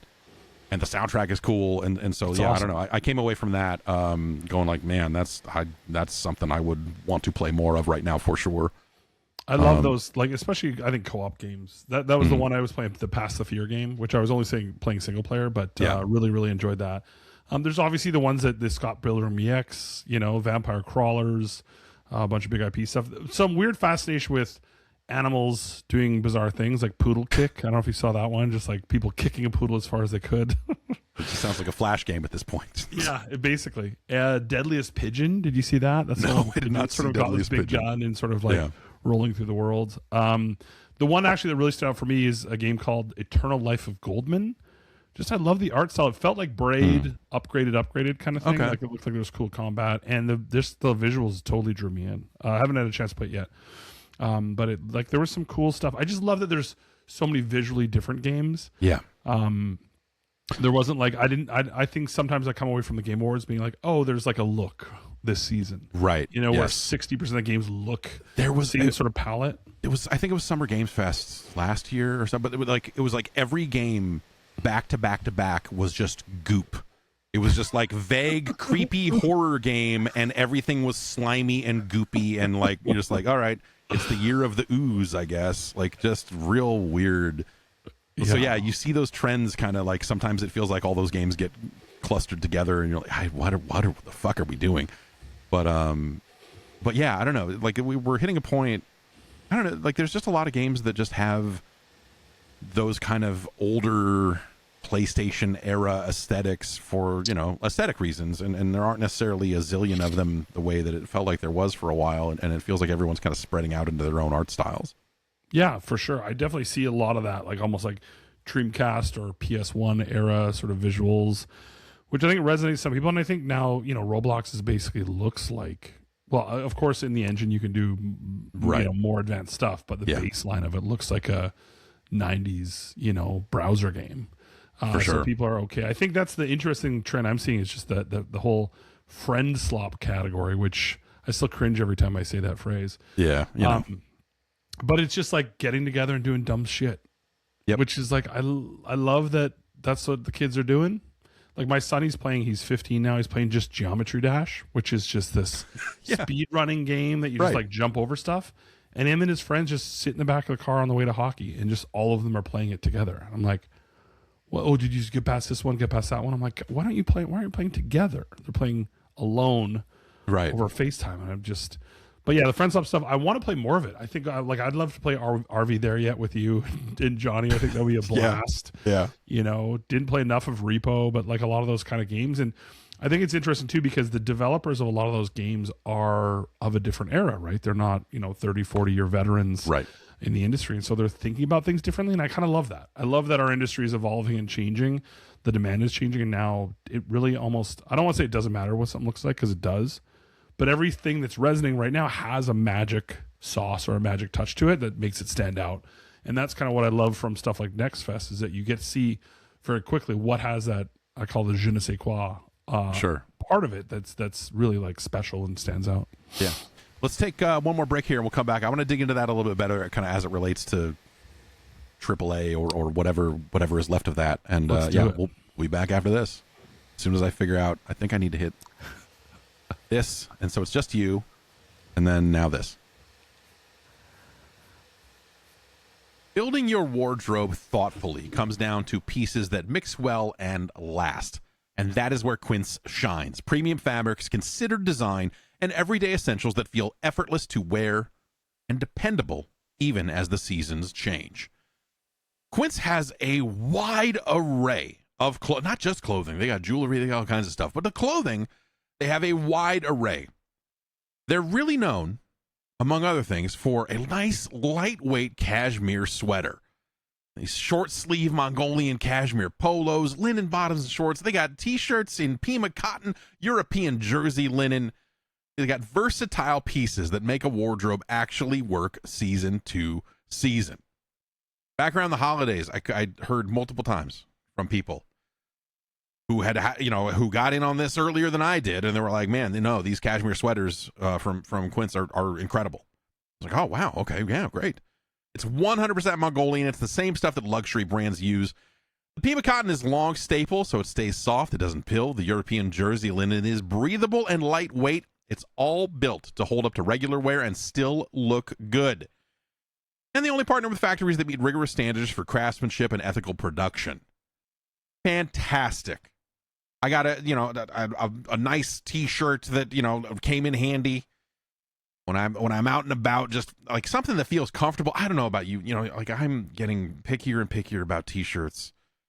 I don't know what it is, but the rough, overly thick material, like Quince has some fantastic shirts. They have some nice looking jewelry. I've been, like, maybe some diamond earrings. You had a wedding anniversary coming up here. All this sort of stuff, and just some great options at your disposal. Check it all out right now. Go to quince.com/JeffG for free shipping and 365-day returns. It's a full year to build your wardrobe and love it, and you will. Now available in Canada, too. Don't keep settling for clothes that don't last. Go to QUINCE.com/JeffG for free shipping and 365-day returns. Quince.com/JeffG. And we're back. We're back. But yeah, we were talking about just kind of the variety of looks of indie games and how kind of vibrant that whole space seems. It feels like you were, and also you were talking about how there's like a generation of developers that aren't necessarily these 30-year, 40-year veterans in some cases, and how they're bringing a lot of their own experiences to the table and all of that. The other side of that coin, I think, is like AAA feels like it's in this insane place, and it has for a long time. That was kind of my impression coming out of DICE a little bit. Was you're talking to people about like Suda's game, Romeo's a Dead Man. It just was just coming out, and how exciting that was, and just like you have these kind of vibrant games that don't feel like massive risks, that if they don't hit big, they're taking down 400 people, or more. Like, yeah, who's left that can make AAA stuff, and do you think that any of those studios will stay the course on this, or is everyone going to have to retreat back to making games more sustainable? I don't even know what the solution is, but like, what has to happen here? Because it doesn't feel like, I look at like what Naughty Dog is doing. It looks gorgeous. It looks incredibly expensive. And you just look at it and go, how many copies does that have to sell to break even? And is it possible in an era where everyone is loving local co-op and then everyone is like extraction shooters or battle royale, like all of that stuff, the trends feel like they're very much against the idea of this bespoke boutique style single player game, right? Yeah, no, it's great insight, Jeff. I think it's a big question that everyone's asking at all of these conferences of like, what's happening? I think the part that we talked about this last time, right? That the era of the manufactured boy bands is over, right? Even though Golden is #1 in the charts, right? So K-pop can still do it. Yeah. And so I think there's ones that do break out, right? If we look at Ark, I think is a good example. And yes, it was had a very big budget and was backed by Nexon, et cetera, et cetera. So it is not a spring chicken, but it's a new IP. Mm-hmm. Right, the team had done the finals first, and then Ark Raiders. It's a good example, I think, that it is still possible to make something that breaks out from the noise. But I kind of think about a lot of these big publishers are like, going back to the fast food analogy, right? You've got your McDonald's, you got your Burger King, you got your Wendy's. There's not a lot of room for new people to walk into the room from scratch and build something from the ground up. I think the biggest misnomer that I still hear is people are looking for, what's that next team where their first game is going to be 90 rated and they're going to spend $300 million, the right way to build something that's going to transform the world. And I think it was fascinating because I was having this conversation with Mark Cerny about when he was signing Naughty Dog back in the day with Andy Gavin running it. And he signed a 3-game deal, because they basically knew that it would take 3 games for the games to get good and sort of Crash 1, Crash 2. Yeah. And it was really fascinating to hear him talk about how 40 years ago, 35, whatever that number is, years ago, they did exactly what we should be doing today, which is instead of looking for one big game that's going to pop and change the world, invest into a longer-term methodology. Now, the problem that we've uncovered with our work at Vivrato, we work with a lot of different investors, publishers, platform holders, and developers, is that venture capital firms want a big return. They want to put in $1 million and get out 5 or 10x. And how many of those VCs are truly knowledgeable about like the variety in the game space, and how many of them are just coming in and going like, we saw this Roblox is big, can you make us one of those? Like how many of them are like dumb about it? It's a mixed bag, Jeff. Okay. Some of them have amazing people that they either are huge fans. Some people that work at these firms come from the gaming industry, right? Some of them have just spent a couple years in it. Some people have done longer. A lot of times they have advisors or LPs, which are called limited partners, so the people that actually contribute to the investment fund. I think a lot of people think that a venture capital firm has a bunch of their own money, but what they're doing is actually managing a big, huge body of investment money for other people. Yeah. So there's the GPs and the LPs. The LPs are the people that have contributed into it. They don't have a say at the table of what they invest to, but they have some influence, right? They get to talk about what's out there. The challenge is that if you look at historically our industry, is that we're just not doing enough exits. So venture capital firms, and I apologize to anyone that I try to sort of measure the way that I talk about this stuff because this is my world, but I'll try to sort of make it a little bit easier to understand. The venture capital firms, they're trying to exit, right? They don't really care about the earnings of the game. They care about the sale of the game to another entity or the sale of the studio to another entity because that's where they get paid out. If they invest in a game, let's just call virtual studio, right? And they put $1 million, or let's say they put $10 million into it and they own 50%. Well, they only get paid out when that virtual studio gets sold to company X or Y. The problem is the more consolidation that happens. So the more these big companies that gobble up other companies, the fewer buyers there are. If we go back 15 years, there was 30, 40, 50 people you could sell to. Yeah. Now there's 10 or 8. And even some of them are getting bought by larger firms, right? We see obviously what's happening with Warner Brothers and with Electronic Arts. And so when there's less buyers, it means that the path to return is harder. So then what happens is private equity enters the chat. And what private equity is basically they're managing a fund and they don't want venture capital returns. So they don't want a 5 or 10x return over let's say a 3 to 7 year period. What private equity is, they buy mature businesses, and we know this right now in Canada because they bought Tim Hortons, they bought our countries, and they I heard Tim Hortons changed the coffee, and it's bad now. By the way, if we can do a whole 5 minutes on how Tim Hortons is absolutely the scourge of my country, okay? And I'm not going to blame private equity; it definitely was a contributing factor.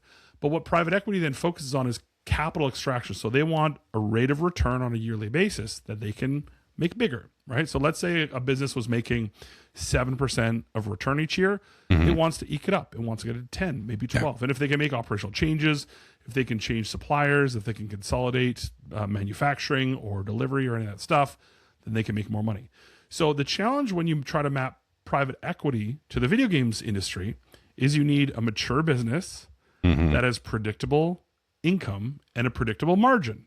Yeah. And that just isn't mappable because games have portfolios and stuff like that. So we've seen right now most of the private equity activity has been in service-based companies, whether it's SaaS-based companies or co-dev studios like Keywords, for example. So that kind of leaves both categories not exactly mappable. We talked earlier about gatekeeping, Jeff. We're like, oh, if you're not a gamer, you're not one of us. We also aren't investors and we don't understand their world. Yeah. So I've been trying to spend a lot of time of like sitting with them, understanding what makes them tick. So what we've realized is a third category of investments, which are family funds or sovereign wealth funds. And these are basically funds of people that are wealthy individuals that have money that they want to invest. Now, they're not always driven. They're driven, obviously, to get a return. They want to put money into something and get money out, more money than they put in. But it's sort of exceeding the stock market or exceeding just a bank interest rate. So they live sort of independently out of private equity and out of venture capital. So they're the ones that we're finding a lot of investment that you're seeing come into the gaming industry is from these either family funds or sovereign wealth funds because they are a bit more creative. They have a little bit more patience for navigating this new world of where we're in. But going back to your question, what that means is if the publishers aren't spending and acquiring and the platforms aren't spending, because again, everyone's risk averse and even though, overall earnings in the industry is flat to a little bit up, it's just harder to capture people's attention. So then venture capital gets scared off, private equity gets scared off. And we live in this world where it's like everyone's just trying to pitch their game to get funded. Now, scope and scale of games change, right? Of hearing people writing $250,000 checks. Or, there's a bunch of strange places. If you need less than 500,000, it seems like there's a path. Okay. If you have a game that's like 2 to 3 million, there's a few people that'll invest in that. There's anything sort of 5 to 10 is super, super hard to get funded. There's a few people that have talked about games that are 10 to 15 million. And then there's a couple of games I've heard about getting signed that are in the sort of 60 to 80. And then there's obviously big sort of 200 million games that are still. What does $60 to $80 million get you these days? Like, what type of game? That's a great question. Is like what I'm because that's always the hardest thing to map is like some examples of like games that like are at or around those budgets. Yeah, I would say I don't know. I do not have any insider knowledge, but I would say like the finals probably exceeded that, but it's probably on the north side of that range if I had to guess. Okay. Which is maybe 80 to 90. Again, don't know exactly. And Arc probably used the same tech stack. Maybe it was a bit more. Maybe I'm wrong. I could be wrong by an order of magnitude. It's tough nowadays to sort of understand it, but I do understand sort of what is that 20 to 30 million range, and that's the the games that are pretty rich but not super deep. A game like Marathon obviously is in the hundreds, right? And so is things from Naughty Dog and Insomniac and stuff like that. So it's really fascinating to sort of watch where that's happening. The challenge is that right now most investors want mature businesses with measurable cash flow and what they call is downside protection, which means that you have an active asset that you can basically use as leverage in case the debt needs to get repaid. A lot of smart people trying to solve some of these problems, but the in the short term, games are just not getting funded.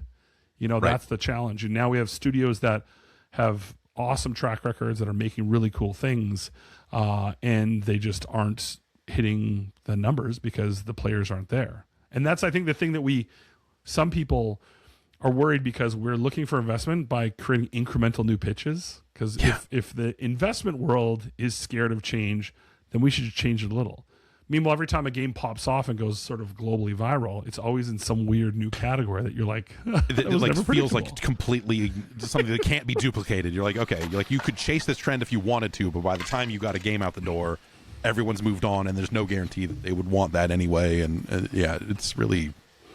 It's fucking scary is what it is. I mean, you look at this and just go like, God, everything just seems so high stakes. And especially with everyone trying to push into more and more multiplayer games, which makes sense, I think, because I feel like for investors, you can probably tie that to some of the bigger games. Like, they understand that Fortnite is a multiplayer game, Minecraft is a the big forever games, like kind of are all social, are all multiplayer and what have you. So I guess it makes sense why a lot of those games feel like they get pitched and why a lot of those games then go on to get made. Right. And also why when those games don't hit, you have someone like a Tencent that just goes, okay, yeah, we're done here. Yeah. And they pack up and close the checkbook and then what? Right. And attention is under attack too. So it's not just about game stealing eyeball time and dopamine time. It's also TikTok. It's the gambling apps. Honestly, Polymarket and Kalshi, we're seeing that have a pretty big impact on, because again, that's hitting the same dopamine things. If I can bet on there being a streaker of the Super Bowl and then become the streaker of the Super Bowl and make money off of betting on myself. Wait, what world do we live in? Yeah. It's really, really fascinating. So I didn't realize that they had things in place to try to actually legally prosecute or pursue people that were insider trading. I thought that because you look at these markets and you go, these are just unregulated nightmares. Like, why wouldn't people just go make money? I could see why they would have rules to say, hey, no insider trading, but how are they going to know? And then to see oh, actually they're trying to crack down on people that made a bunch of money off of the strikes in Iran and some of the other some of that other stuff like that. There was a moment there at DICE where I had the embargoed list of winners of the DICE Awards. And I sat there for a minute. I was like, you know what? If I was a real scumbag, I bet I could find some place to bet money on this. And it's disgusting. I like that stuff makes me crazy when I see it, because it's because so much of that feels like it's born out of, like DraftKings and all this other just sports betting. But before that, there was a brief window and it still exists. But people bet real money on wrestling, which to me is the dumbest fucking thing you could ever possibly do. It's okay, so this thing with a predetermined outcome where they're writing scripts and wait, I love wrestling. Jeff, wait, stop right there. Okay, hang on. I don't mean to, I'm not going to let me smarten you up about the business. But the very idea that people could bet real money on WrestleMania or any of these other outcomes to me is just the most broken. What sickness do you have to look at that and go? And the interesting thing is all the sites that write about wrestling eventually started working some of that stuff into their reporting, because 3 or 4 hours before the pay-per-view would go live, you would see all of the markets shift in the directions of the actual winners, because everyone came out of the creative meeting and went, okay, I'm just going to tell my friend who won, and then he's going to go play some bets. And then, like, so you would just see all of the odds immediately go to what the real outcomes. Also, if you just know how a story is told and the beats of a story, it's not hard to predict, you know, in 80% of the cases, who's going to win a wrestling match just by virtue of being a good and normal person. And so, like, that to me was so broken that now that we're there and just like that is trickled into every single facet of life, I just look at it and just go like, yeah, we're fucked, man. This is bad. We went too far. Yeah. You know, I don't know if you saw, but I guess TMZ leaked the strike on Iran because a guy that they were interviewing was at a restaurant in DC, and some guys at a table next to them were chatting about it 20 minutes after Trump gave the go-ahead. And so it's like, and then somebody I think they won $1.6 million on a bunch of bets around all the different things that happened. I'm like, what is, like, this is exactly how the PS4 Pro leaked at GDC. Like, that's the world we live in now. It's disgusting. It is gross. And I think that's the, you know, we are just like deep-seated passion for dopamine and money. I don't understand how we got here, honestly. And I know we're way off track, but it was simpler times. I think all this being said, we're still trying to make games like we did 30 years ago. Mm-hmm. And when I look at my kids coming home, my son just went to the turnabout dance where all the girls ask the boys, and like their hairstyles, the stuff they think are cool to wear. Like, I'm like, I don't understand it. And I think if we keep trying to apply our OG passions and interests to a next generation that I don't think we're spending enough time trying to understand how they play and how they think. I think even there's some of the topics that I am chatting with people behind closed doors is even, what is the value of $1 on entertainment these days to the younger set of players? Right. If they grew up in a household where you had, let's say, 5 subscriptions, and they're just getting all their content, and then the kids are playing games that they're being gifted, and they're not even holding a physical thing to put it in a machine, then what is even their value proposition? And yet then they're spending, you know, exorbitant amount of money on DoorDash when they're at their friend's house, right? So they're willing to do that and throw money away there, but they're not willing to spend hard-earned dollars on a product that they own virtually. I think there's a lot more research we need to do into that world of like, how do we get them back into paying for content? What is the right amount of value per dollar per hour kind of thing? And then also, are we building games that can resonate cross-generationally where people can play with you? I've been trying to get my son to play games with me and my daughter. You know, we still play Fortnite together sometimes, but trying to get them on new stuff, they're just like, I just rather play Roblox with my friends again, or with you, Dad. And so it's tough, I think. And I think it's easy for us to sit back and be like, it's all changing. But what I love is I'm trying to find a bunch of people that are super curious about how we navigate this together, right? And build this sort of ecosystem of support of like, hey, we're navigating brand new waters. We spawn on a new planet. And that's been the most fulfilling part of what we're doing, is just trying to do a little bit of pattern recognition, understand where the themes are going to come from and how we surf this into the next generation of players and developers. Yeah, I think that makes a ton of sense. I think that's way more interesting. You know, there was someone, I was talking about Marathon on Threads or something, and someone wrote back and they're like, oh, you know, that game looks really cool. Too bad I'll never play it because they made because they didn't make a single player. Like if they took all this art and they could just fashion it into a single player story driven first person shooter, then maybe I'd care.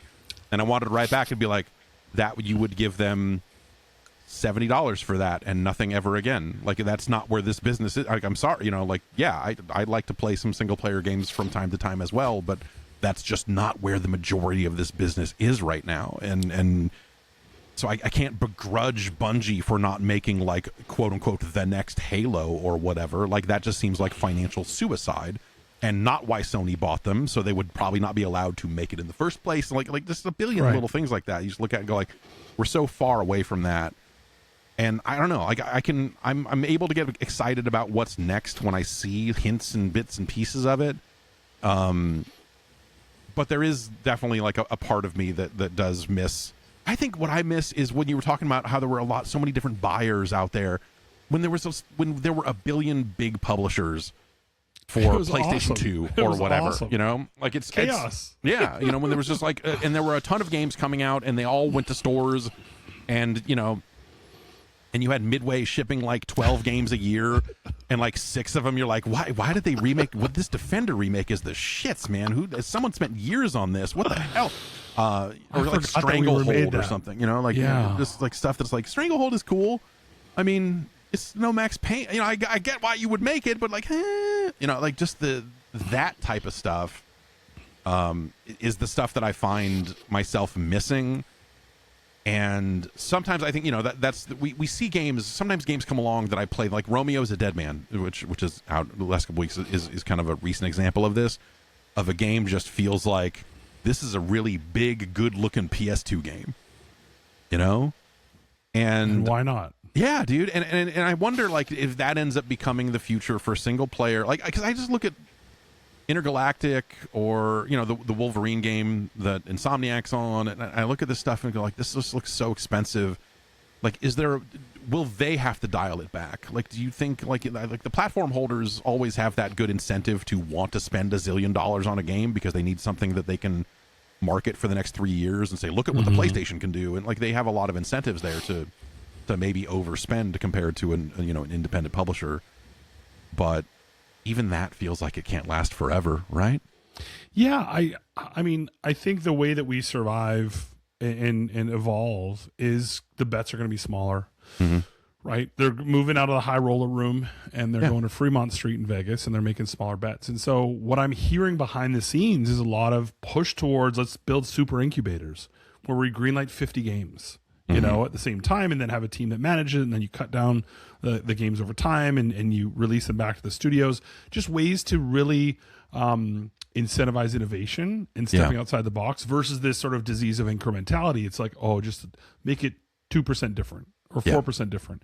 And again, even to that person that's like, I want to make it single player for me. It's like, yeah, just choose a different dish. There's a game for you out there already, probably, or maybe there's other ones. So I think that's really the challenge if we just completely keep trying to be incremental versus throwing big crazy bets at the world. I think the problem is that the traditional sources of capital investment, publishers, platforms, VCs, PE firms are not built to withstand this big sort of like changeover. So part of it, a lot of it is education. It's like if we can get you a return on a body of investment, it's going to be a lot of work, and you have to have gumption and you have to have guts and you have to be brave. And you have to have a bunch of team of like-minded people that can go on this journey together.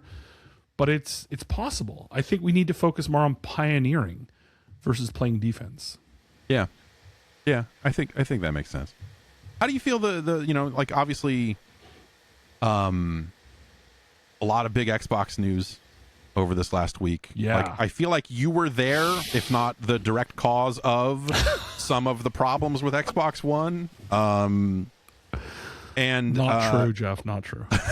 It's all your fault that this happens to them over the last decade. Wars. That is true. That's true.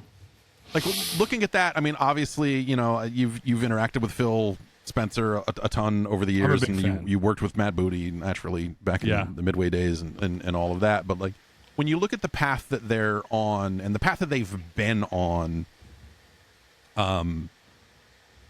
How do you feel about what their path seems to be going forward, which seems to be like, hey, we're just going to make a PC and call it an Xbox and you know, like or whatever. But like, how do you feel about that? Like as a lieutenant in the console wars, with where this stuff seems to be going. Of course, they haven't officially announced whatever. I'm not asking you to weigh in on that specifically, but like, how are you feeling about the console space in a general sense? I guess. I think the world's a complicated place these days.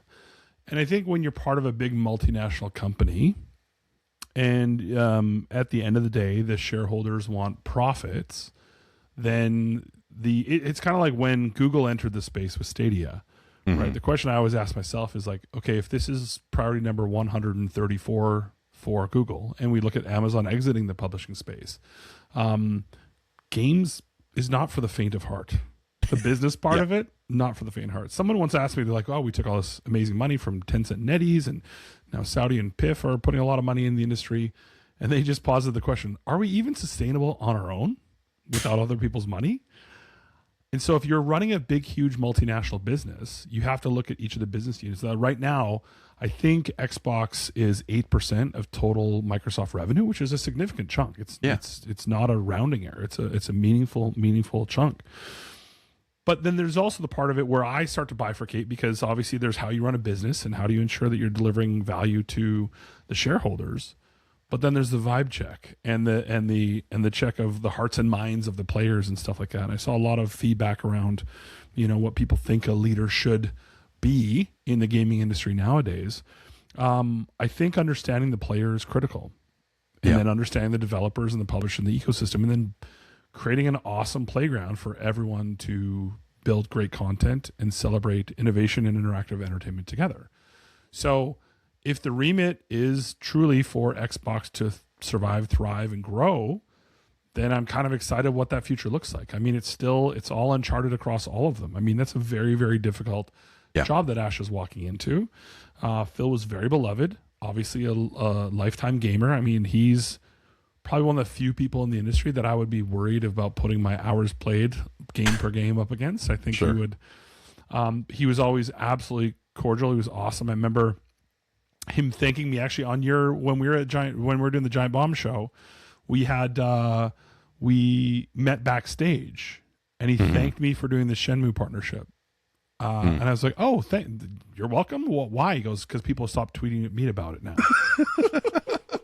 Like, thanks just for taking that bullet. Awesome guy. Yeah.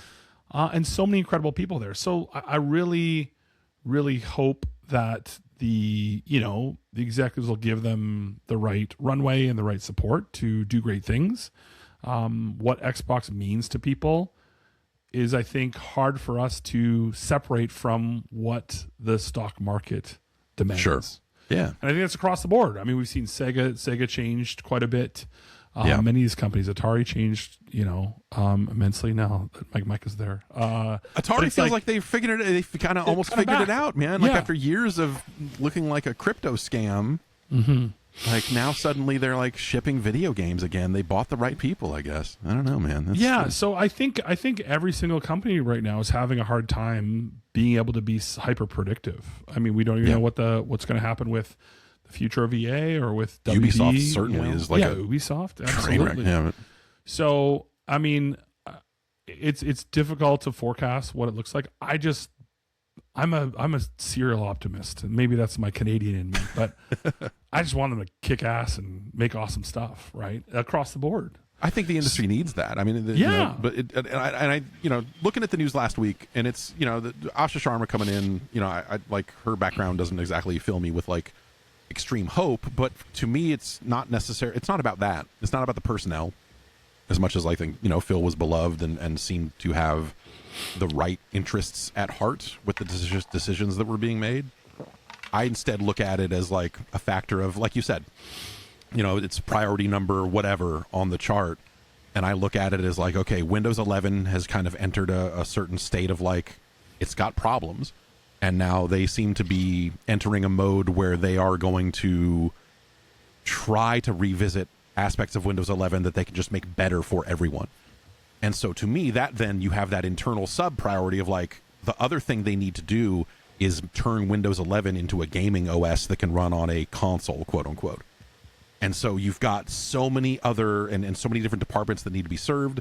Like, what priority is Xbox going to get in that, knowing that they're on a clock where they have to be competitors in a market? They probably have to ship somewhere in the same time frame as Sony next time they come back around. So they're really only got a year or two, or however that ends up working out.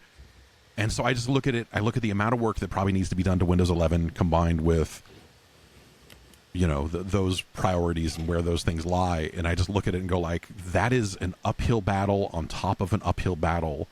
And I hope they pull it off, because it'd be really cool if they did. But man, that seems fucking hard. It is absolutely hard, because you're playing, it's where art and culture meets commerce. Sure. Like our world that we live in. Yeah. So you're dealing with people that are super passionate about the outcome. I think my perspective is, let them cook. Right? Yeah. Like, let's see where it goes.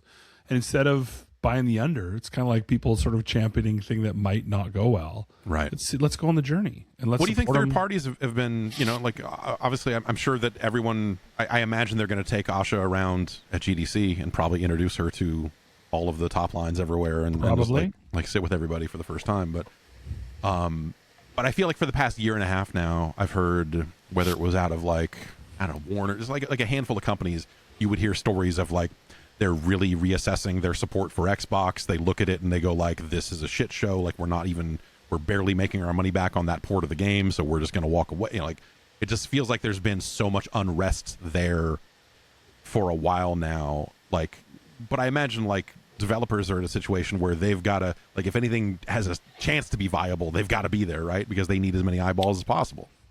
Yeah, I remember you're making me go on the way back machine, Jeff, to when I joined PlayStation and we were doing the roadshow before the PS4 was announced. Yeah. And some of that same sentiment, publishers were basically like, we're not going to support you. Yeah. After PS3, I remember, dude, there was a very big company that basically was like, we have the other groups back. And I was like, wait, this happens? Like, you just called us out to our faces? And in a weird way, it motivated us to like, how can we do the best we possibly can? I think that's always the case. But you think about it, right? In a great partnership, a rising tide floats all boats. Mm-hmm. So there is no publisher that wants Xbox to fail. Not one. Right. Yeah. So they want to support them. And I also had the pleasure of sort of, when Jack was moving on and Sean Layden was entering, is doing the roadshow with the new CEO. Mm-hmm. And everyone just really wants to have a great partnership.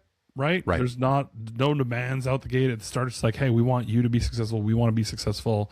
So the rhetoric is usually like 6 months in or a year in, when they start to feel or see if things are changing or aren't changing. Then they start to sort of, anytime there's changes, big companies, they make moves. Mm-hmm. But usually I think it's going to be a lot of open arms that she's going to walk into at GDC. A lot of people that are excited for her and are cheering for her, which is the interesting dichotomy between what the internet, forums say and how real humans interact in person in business. Yes.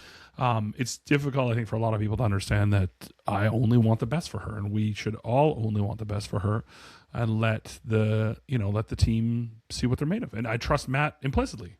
Matt Booty's an awesome dude. That's, obviously I have a lot of history with working with back at Midway back in the days, but he's done incredible things. And so I have a lot of trust and respect for what he's built. And there's a lot of really smart people there that I want to do well. Mm-hmm. Yeah.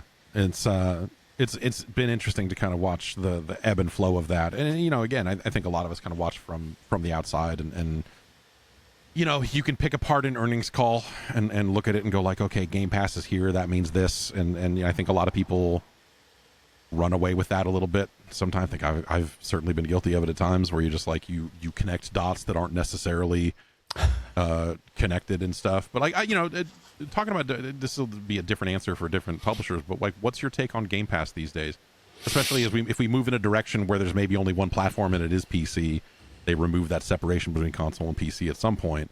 Mm-hmm. Like, in terms of the amount of money that they have, because it feels like they were propping up a lot of their business, or a lot of publishers. We would hear from, it sounded like Atlas or Sega, I guess, at one point was just like, oh yeah, we're going to bring all the Persona games to Xbox. Why? Because they finally showed up and wrote the check. They finally showed up and said, okay, here, what's it going to take?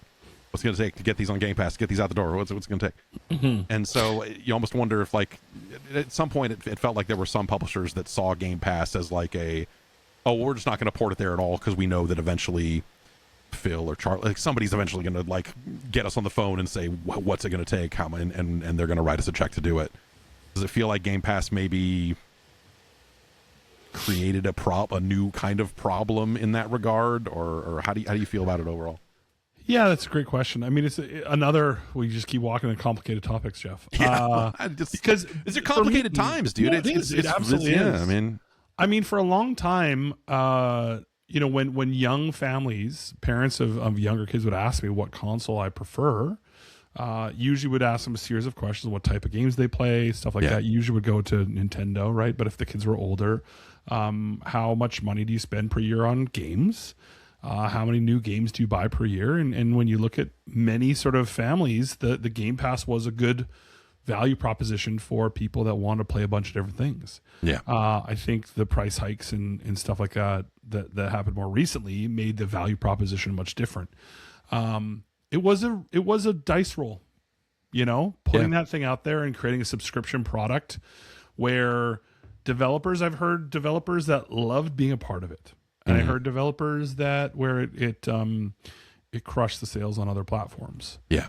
And so I think it's tough because people are willing to sell content for the right time at the right price in the life cycle.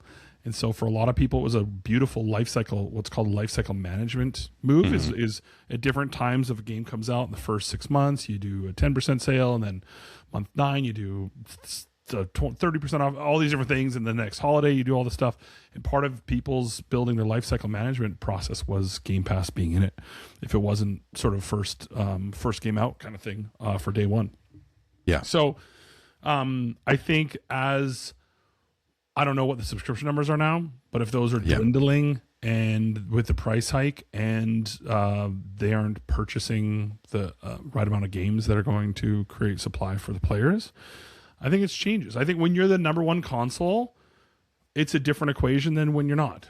Right. And so where they go with it, I think it also goes back to what we talked about earlier, is like, what is the value of $1 in a world where I don't even understand what that gets me? And so I think before Game Pass, we had Netflix and we had Disney Plus and all these other things that started teaching us sort of this infinite consumption mechanic. So I don't know. I mean, I have Game Pass. I've had it for a long time. I play a bunch of games on it. Sometimes when I love a game, I'll buy it too on a different platform. But, for people that some developers need that money and it's worth the sale for them. Yeah. Where it goes from here is going to be really interesting, because in order to sort of maintain a high subscription rate, you need awesome content, and putting the first class games out there, I think adds an interest. I mean, where did you play? Did you buy Call of Duty? Well, I'm assuming you got a code. I can't, like, my consumption and where it all comes from is like, I have access to pretty much any PC game in the world, no matter what. And then, a lot of stuff shows up on console, and so I can't really, like, if I were to email Microsoft and say, hey, do you have any Game Pass keys, they would just probably say, yeah, here you go. So I can't really direct that, but yeah, I mean, Game Pass has always been, I ended up playing it on PC just because I bought the graphics card to make that a better experience. Sure. And so that ends up being a determining factor for me in a lot of cases is like, okay, is this run well on PC? But I've been trying to play more stuff on console. Like, that was something that was weird, man. I don't know, like, something about coming out of DICE and the kind of feel good conversations, talking to people there. I definitely, for whatever reason, found myself just checking out more games on console. As a result of just like, I want to see how more people play stuff, because it's like, not like I don't, people don't have 50 series graphics GPUs, like they shouldn't. Also, like, I have one and I think it's dumb. Like, it's not the step up from the 40 series the way that you wanted it to be. It's like a lot of stuff. But playing on PS5 and trying to, like, not fall into that trap, because I think it's something that a lot of people in my position do, is it's very easy to just sit there and go like, fuck all that, get a PC. Yeah. And I think the numbers on that change all the time. That's something that would have been very easy to say, because the depth of Steam sales and how frequently they happen, and so you make it up on the back end because software is always going to be a little bit cheaper as long as you wait for a sale here and there. But, like, there are way more sales on the PlayStation Store than there used to be. I got Knack 2 for $7, which felt great. Physical or digital? Digital. Yeah, that sale's still ongoing, by the way. It's normally $20. So by now, $7. Mark Cerny will thank you. Yeah, but because the kids play on console, and like I'm just finding myself playing more console games in just by virtue of playing games with them and all that sort of stuff. But it just feels like the digital sales on console have finally caught up a little bit. Like, that used to be the rap, is like, oh, you should definitely go PC for this reason. Now you've got analysts saying like, hey, by 2028, because of the RAM crunch and everything else that's happening, the entry-level PC will be gone. You won't find a $500 PC. Like that whole segment's going to dry up, is what they're starting to say now. You just got to build your Claude bot to play your games for you, Jeff. That's what you really should do. Yeah, exactly. Yes, I'm going to get that done, and they can just go, and that's the equivalent of JV paying someone to play his WoW account. Is like now he'll just. That's a callback, brother. But they're gonna that's gonna be in our lifetime. In our lifetime, there's gonna be a device that just does all that for us, which is wild to think about. Well, it's like what would be the benefit? I feel like for that to exist, I feel like, and for that to thrive, I think at some point becomes more of a statement about the level of grind required in games. Like if I could buy a bot or pay someone, like to go and do it, so like, hey man, I'm sick of farming wires. I'm sick of opening all these filing cabinets in search of wires. Yeah, go fill my Arc Raiders stash full of upgrade mats so that I don't have to. That's probably I don't know. I feel like if we've reached a point where people are willing to do that in mass and not just sickos like you, don't accuse me, Jeff. I see the wheels turning as I'm saying this. But I feel like that's a problem that you run into. That's more of a statement about grind and how it shouldn't be in some games to that degree. If a large number of people are starting to do that, you're always going to have full-on degenerates that are going to pay people to play their WoW account. I'm not advocating for this outcome, Jeff, at all. Yeah. Mm-hmm. When I watch and observe the double screening that my teenagers do, yeah, right. They want to be. They'd rather say be fully engaged in one thing. They'd rather be sort of mildly engaged in two things. If that is sort of how our brains are being reprogrammed, again, not advocating for this at all. I like the olden days when I get to go out and go camping and just touch grass and hang out in a tent and have a really uncomfortable sleep. But I think nowadays it is retraining our brain to sort of be lighter on the awareness part of what we're doing. And so people are more stimulated doing multiple things at once. So in that world where, and again, not that I want anything to play things for me, but maybe the future of games is that I can play it more passively. Like if we decoupled it and we don't need a controller anymore to play, and we can play it by just watching or making comments. And again, not advocating or not saying I've seen anything in this world. If we look at where we are now as a species and our attention is already sort of fluidly whipping between two screens, does that mean that the actual way to grow the industry is to make games less engaging? Again, not saying that. I want that because I love where we're at. So as a Type Titans 2 player, and as someone who I play a fair amount of idle games. I love them. They work for you, Jeff. Exactly. I love factory games. The problem is I'm a sicko. Yeah. I love factory games. I love idle games. I love things that work for me when I'm not working. I want to watch this math unfold in front of me on the screen, and there's a spaceship there. I don't know, but ultimately you're just watching numbers go up. I think there's something I think about remember Smart Glass and the second screen experience and the weird push into all of that stuff where Mass Effect had the mobile version and you could go in your spare time, go and mine more materials or whatever, so you didn't have to sit in front of the console. I think that with the right design, a game like that had that sort of second screen mobile version of the experience. Phantasy Star Online did something like that, not in the US, but you had the Vita version, or there was an Android version of it that was reduced to the point where it's just I don't know, tap button to get resources. Sure. I think there's, as sick as it sounds, and I think there's too many ways to abuse it and too many ways to throw real money transactions into it to short circuit it and fuck it all up. There's something about while I'm out, I can still check in with my character and my game, and there's still little actions I can do that will, benefit me when I get back to a real computer. I'm telling you, man, that sounds super compelling to me, a person with a broken brain. but like I just I don't wish trust that upon other people. I also don't wish the game like, and I don't trust game developers to do that without then some scumbag coming in and monetizing it in the filthiest ways possible. And then on Polymarket, you could buy the outcome of the end of the game. Right? Yeah. Will I have enough minerals? Will my galactic readiness be at 100% by this date? Bet now.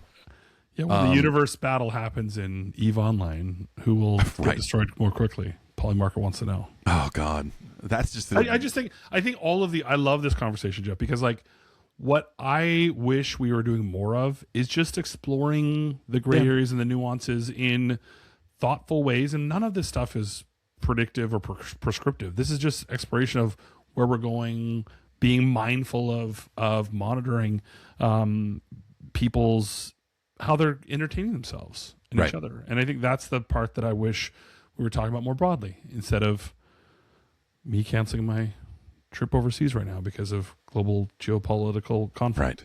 Right. Yeah. There's a little bit of news that happened. It's been a little slow these past couple of weeks. I mean, the Xbox thing happened, and then Nintendo had their Indie World thing today, announced a handful of games coming to Switch and Switch 2. A lot of this stuff is out on PC already. Densha Attack, I think, was the standout for me. Like that was my first time seeing it, and it looks awesome. It is a train. For those who didn't see it, it is a train that is doing Tony Hawk style kick flips and tricks, while also doing Ratchet and Clank style like rail to rail jumps and just boss fights and all kinds of weird stuff. I think for me, the other standout here that I would recommend to people. Blueprints is out on Switch today. I guess that's why they haven't fixed any of the color blindness in that thing yet, is because they've been busy porting it to other platforms. I did hear at DICE that the developer is still hard at work on. So I could not play Blueprints. Completely unable to play it because of the color stuff. Really? Yeah. Like just didn't know what I was missing because I can't see the colors to begin with, and so it was just a factor of like I'm not finding something here, and I don't know if it's because there's nothing here or because there's something here I can't see. Like, it was maddening. So I had to just walk away from it. And if you go into the settings, like there's been text there that says, "We're working on a colorblind mode," and it's been there since launch. I did hear at DICE that mode is still very much in development because because color is such a major facet of that game. To actually take color out of it, or as a differentiator, or as a puzzle, is actually a massive overhaul for large parts of that game. And so I'm curious to see what that ends up looking like on the other end, if it's patterns or like what sort of stuff they came up with. But it sounds like that there is a very elaborate solution that is still somehow in the works there, and maybe someday I will be able to play Blueprints, but we'll see. I hope you are. For me, the other standout here is a game called Mini Shoot Adventures, which I guess also hit Game Pass today along with other consoles. This is a game that came out on PC a while ago. It is basically if someone took a top-down 2D classic Legend of Zelda game, but instead you play as a tiny spaceship in a dual joystick shooter. And so you've got a town, and you're out there, you're going into dungeons and getting new abilities, and like there's all this side stuff. Like, it is a beautiful, like, it's so cool. One of my favorite games of that year for sure, and so that's finally out on consoles, and people should probably check that out. Let's see here. What else is going on? There's reports that Starfield is going to be coming to PlayStation 5. I think that's the most obvious thing in the world. Of course it is. But we're starting to get confirmations of supposed dates, or rather leaks of supposed dates. VideoGamesChronicle.com, your home for the news, is reporting that Bill Coon, everyone's favorite leaker, Bill Coon, you big Bill Coon guy, you more of a Nate the Hate guy? Yeah, that's a real guy. They're saying that the PlayStation 5 version of Starfield will get a physical release on April 7th. And then there is kind of further indications that that pre-orders for that will open up on March 18th. Bill Coon seems like someone who stares at like PSN a lot, and either has direct access to some kind of back-end tool or is able to like prod at it in such a way that it is giving up information it's not supposed to, because all the leaks. Yeah, sometimes all the leaks. That's the source. Sometimes it's like when like the ESRB ratings or the International Ratings Board and stuff like that. Yeah. My favorite was always the ones that was like, I've seen the run of show for E3, and it was always a picture of like a Word doc, and you're like, I did that. Yeah. I made one of those. I made a fake one of those once. Yeah. Because having worked at PlayStation, knowing that like that never existed. We never wrote down the flow of show on anything that wasn't an active sort of. There was like a room that is like the red room where no one goes into it. Yeah. Except for PR owns it, right? And it's lock and key kind of thing. And it was like posted because it would change, and also, and then the final. It was interesting because the first party would come in, they'd have their pass, and they'd have to obfuscate all the third party games and where they fit in the flow. So only PR knew, and I wasn't allowed to see all the first party stuff. So only PR knew the whole run of show. And so the idea of it being in a Word doc, be like, it's going to be this announcement, then 5 minutes later it's this, and then this is announcing that. I made a fake document that was supposed to be, it was like, this was supposed to be like, because no one goes to these shows that is going to respond to this anyway, so you can make up whatever. It's like, this is a document that's going to say where the press releases go in the press room. And here's where you need to stack this, and here's where you need to stack this. And it was just like a list of games from different publishers. And then I posted it to Twitter and said, look at this fake thing I made. I didn't ever once say, oh my God, look at this. I said, it's really easy to make fake shit. And I posted the image of it. And within like an hour, people were passing it around without me saying that. And which is exactly what I knew would happen. And so it just became like, it's on NeoGAF. People assumed that, yeah, exactly. Like those idiots were passing it around like it was truth. Very, very good shit. But yeah, I remember hearing that there was a year. This was probably PS3 era, so it would have been before your time. But I remember hearing that someone snuck into rehearsals, and like laid down on the floor in the theater. And I also was heard this story. Yeah, and that they were. Yes. Maybe this was while you were there, but I remember hearing that there was someone relaying information out to the world from rehearsals, and that they got thrown out. I do recall a person getting thrown out, but I don't think it was because they were laying underneath the bleachers. Okay. But that story does ring a bell because like you're in a whole stadium, a whole ass stadium, right? You know? Yeah. Like there's a lot of people, and and you've probably got a lot of people in there that are like setting up the room and putting the chairs in place, and like, okay, if we've got an open bar, we're going to put that here, and so I imagine that there's probably just a lot happening all at once. Yeah, and my favorite was always like that. And then somebody, we're waiting and watching the Microsoft press conference so somebody could change the price of the plate. That's the like we didn't land on the moon stuff that I love, which is like, yeah, we're on a laptop.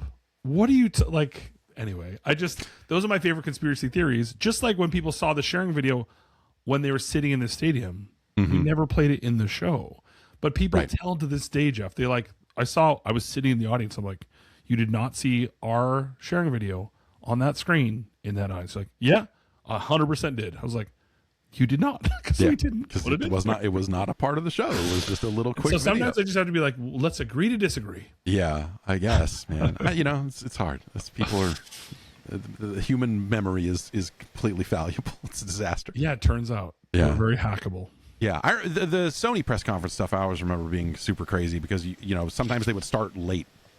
And it'd be like, oh, Sony's starting like an hour late, and you'd go like, why? Like, what? This thing's been rehearsed to death. What's going on? And you would go, oh, someone from Japan got off the plane with a briefcase, basically like handcuffed to them with a demo, and took forever to get there. And basically, they told US like, hey, just leave us 45 minutes at the top of the show, and we've got something, and we're not going to tell you what it is, but here's what our tech needs are. And just don't ask any more questions. And then the show would start an hour late because something happened last minute, or whatever. Those just that crazy. Honestly, stuff would happen because people would say we're not going to send the final trailer. Like we'd have all these timelines that you had to adhere to, and people are like, no, we're just going to bring it on a hard drive. Like, no, you're not. We have to like load it, backload it, and so oftentimes if there was any snafus, it's because there was someone jacking around with the assets before the show. Yeah. It was notorious. Some companies were just like, is it really that the cutoff? We're like, yeah. They're like, is it though? You're like, just send us the video. Like, fuck, man. It's not that much better in the next 6 hours. Yeah, I don't know. It's sometimes I as much as I enjoy the excitement of a big grand reveal, the secrecy in this business still really, like the hoops that people have to jump through, and the way that sometimes manifests on my end when people are like, "Oh, I can't tell you this," or like, "Dude, I already know." Like I already don't, like, come on. I heard this from 4 different people. Like, I'm not out here trying to run a news story, but also I'm trying to prepare for a thing. Just help me help you. Like, fucking come on. There's Don't have time nothing for this shit. I know that the thing I always say is there's nothing proprietary anymore. Yeah, definitely. Speaking of Sony, word got out that the Santa Monica studio is working on a new game in the God of War franchise, but not a game starring Kratos. IGN is reporting that it will be a spin-off focused on Faye, who is Kratos' wife and the mother of Atreus from the current kind of reboot timeline. Faye was kind of a character in the second one, mostly through like flashbacks, if I remember correctly, and she's a frost giant. So a game where you are a frost giant in the God of War universe, I guess. I don't know. Why not? I mean, new take on stuff, new abilities. Yeah. I'm here for it. Yeah, I would not want to play another, like if they said, hey, we're making another God of War game, I'd be like, I'm good. Like Ragnarok was maybe too much for me already. Too much Kratos for that ass. So yeah, I don't know. Like I'm at least open to the idea of one of these. Some kind of spin-off. I mean, they did it with Uncharted. I think that was cool there. Like why not? Yeah, anytime the studios do something different, I mean, yeah. It usually turns out being awesome. Yeah, and I bet there's probably like people on that team that are probably really, I mean, even though it's still kind of in the same universe or whatever, like it is still something different enough to be like, okay, we're not just going to fall back on what did Kratos do? Oh, he threw this, he did this. Okay, let's just bring that in whole cloth. Like they get to solve the problems all over again. Yeah. Totally. Breaking news here. Highguard will be shutting down on March 12th. They put out a statement here. Where's this, Reddit? I don't. Today we're sharing difficult news. We've made the decision to permanently shut down Highguard on March 12th. Since launch, more than 2 million players stepped into Highguard's world. You shared feedback, created content, and many believed in what we were building. For that, we're deeply grateful. Despite the passion and hard work of our team, we have not been able to build a sustainable player base to support the game long term. Servers will remain online until March 12th. We hope you'll jump in with us one more time. I'll paraphrase a little bit here. The team is excited to release one final game update. They're added a new character, new weapon, account level progression, and skill trees. They'll have patch notes out tonight or tomorrow. From all of us at Wildlight, thank you for playing, for supporting us, and for being part of Highguard's story. That's 45 days, start to finish. Half of Rumbleverse. Yeah, they did half a Rumbleverse. How many Scaramucci's is that? Jesus. It sucks, man. Dude, it's giving me flashbacks, Jeff, as you're reading that. Well, like, this is being a developer, being part of a team that puts love, sweat, and tears into a product, a game, right? Yeah. Something that's you're passionate about, and then have it not be received, and then have it go offline. It's just, man, I'll never forget. Like, we had the news, then we had to share the news with our leadership team, and you have to share the news with the development team, and then you have to share the news with the company, and then you have to share the news with the fans and the players. I am still on the official Rumbleverse Discord. Are you? It's been locked down. You can't send any messages, but I'm still on it. What was that? I mean, what was the launch of Rumbleverse like? Was there a point where you kind of thought like, oh, this isn't gonna, like, this is not gonna go our way? Or like, where was that?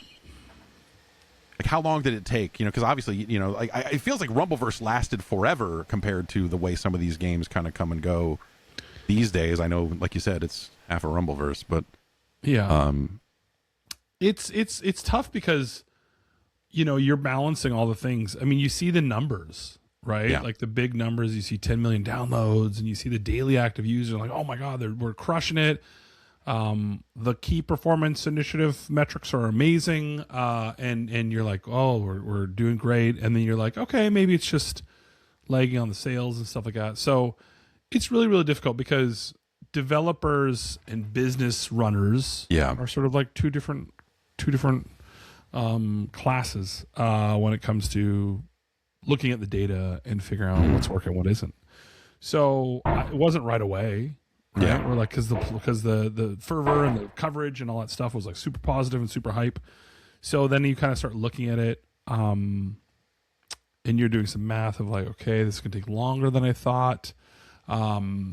It was making some money, and so it's hard because even as a developer, you're not. I'm not trained. I can do some forecasting, but like what happens week to week, month to month, sort of changes.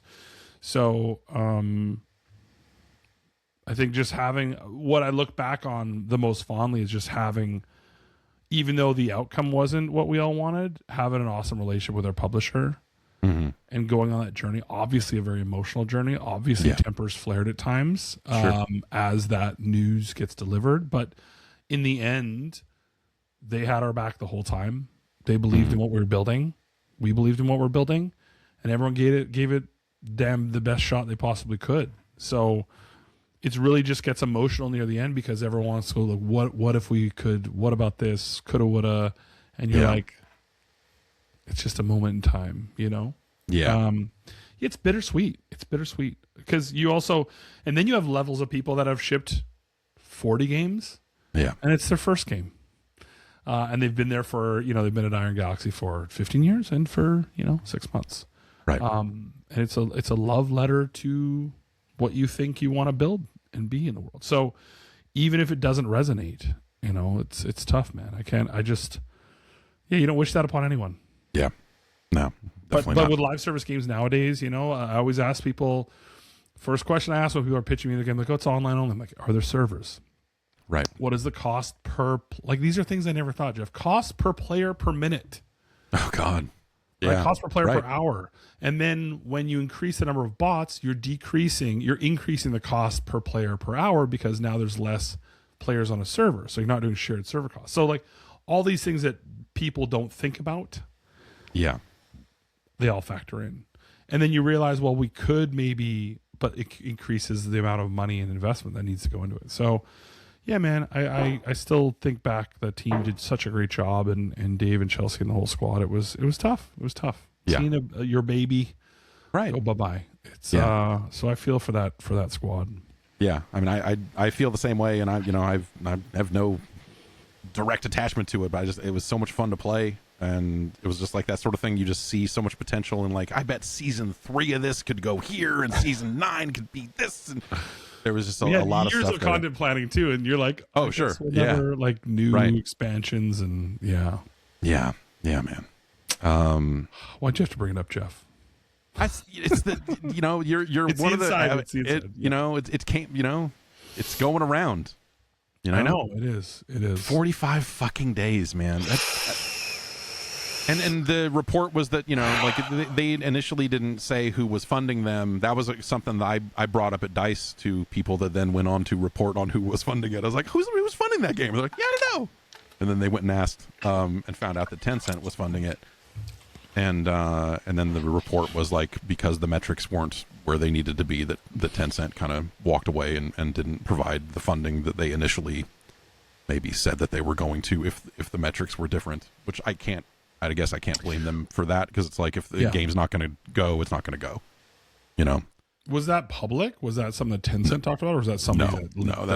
That's kind of reporting from talking to, I think, former Wildlight people, because they went through layoffs already on some of that stuff. Not to just keep the Sunshine news going, but last week it was announced that Sony was going to shutter Blue Point, the studio that made Demon Souls for the PlayStation 5, and among other things. And so one of the parts of that story were like, okay, that they went on to work on some kind of God of War multiplayer kind of servicey sort of thing, and that eventually got canceled, and that Blue Point spent time pitching games, but none of them got greenlit. And so after a handful of those pitches not going anywhere, then last week, Sony kind of said, okay, these 70 folks we're shutting down the studio. It has come to light, which seems like it would be kind of a fairly obvious thing, but via Bloomberg, one of those pitches was a remake of Bloodborne, which is the thing that people keep asking for and demanding, and like, oh God, why won't they do another Bloodborne? And all of that, and so now the reports going around that Sony did not greenlight that, which has led to this is an interesting, like people online want to place blame, right? They want to like.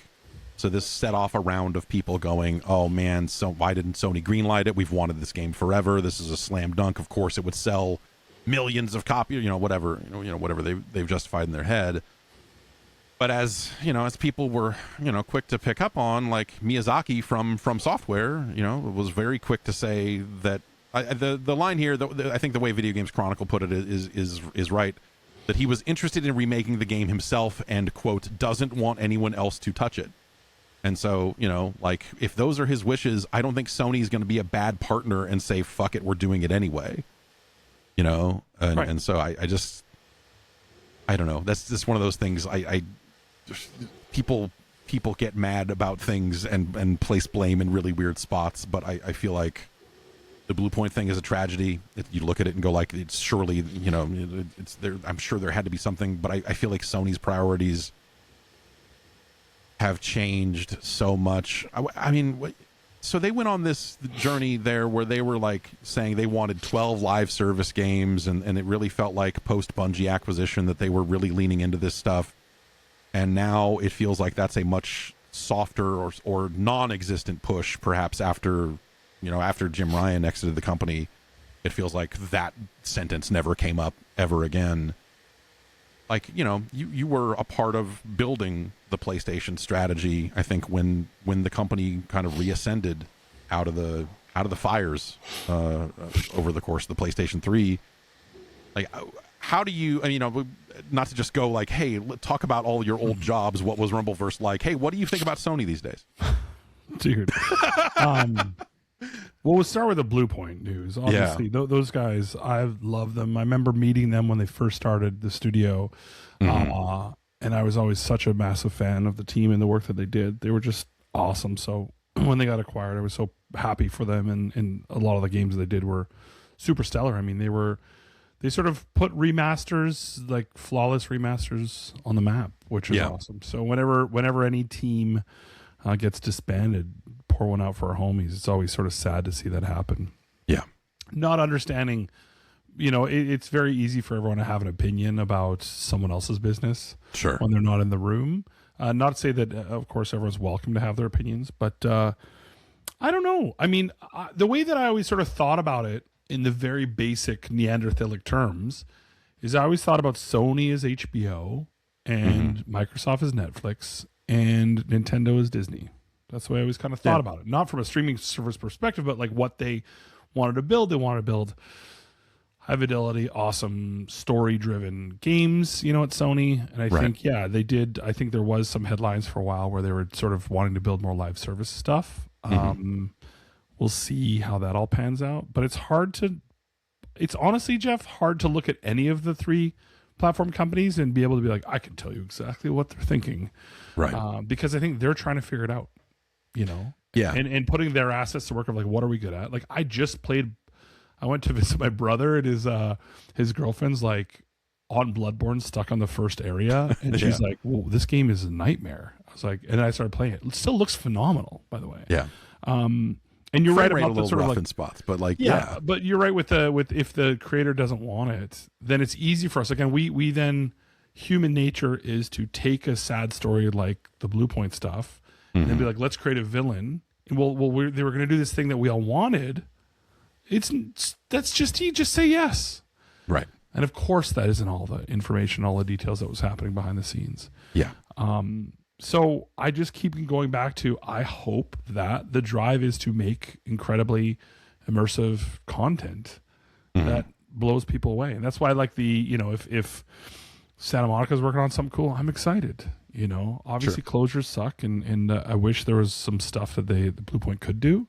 But I'm now, I think, when I leave 2016, I'm 10 years out. Yeah. Yeah. So just like as a fan from the outside, hoping that cool stuff gets made and, developers get chances to make content or games that we love and care about. How much do you think the kind of, obviously the increase in RAM prices, like it really, this was something I ended up talking to a couple of people at DICE about, just like, and some people had it on their radar and some were maybe a little less so. This notion of like, hey, the Switch 2 will probably go up in price this year. The PlayStation, I would not be shocked if that thing went up in price again.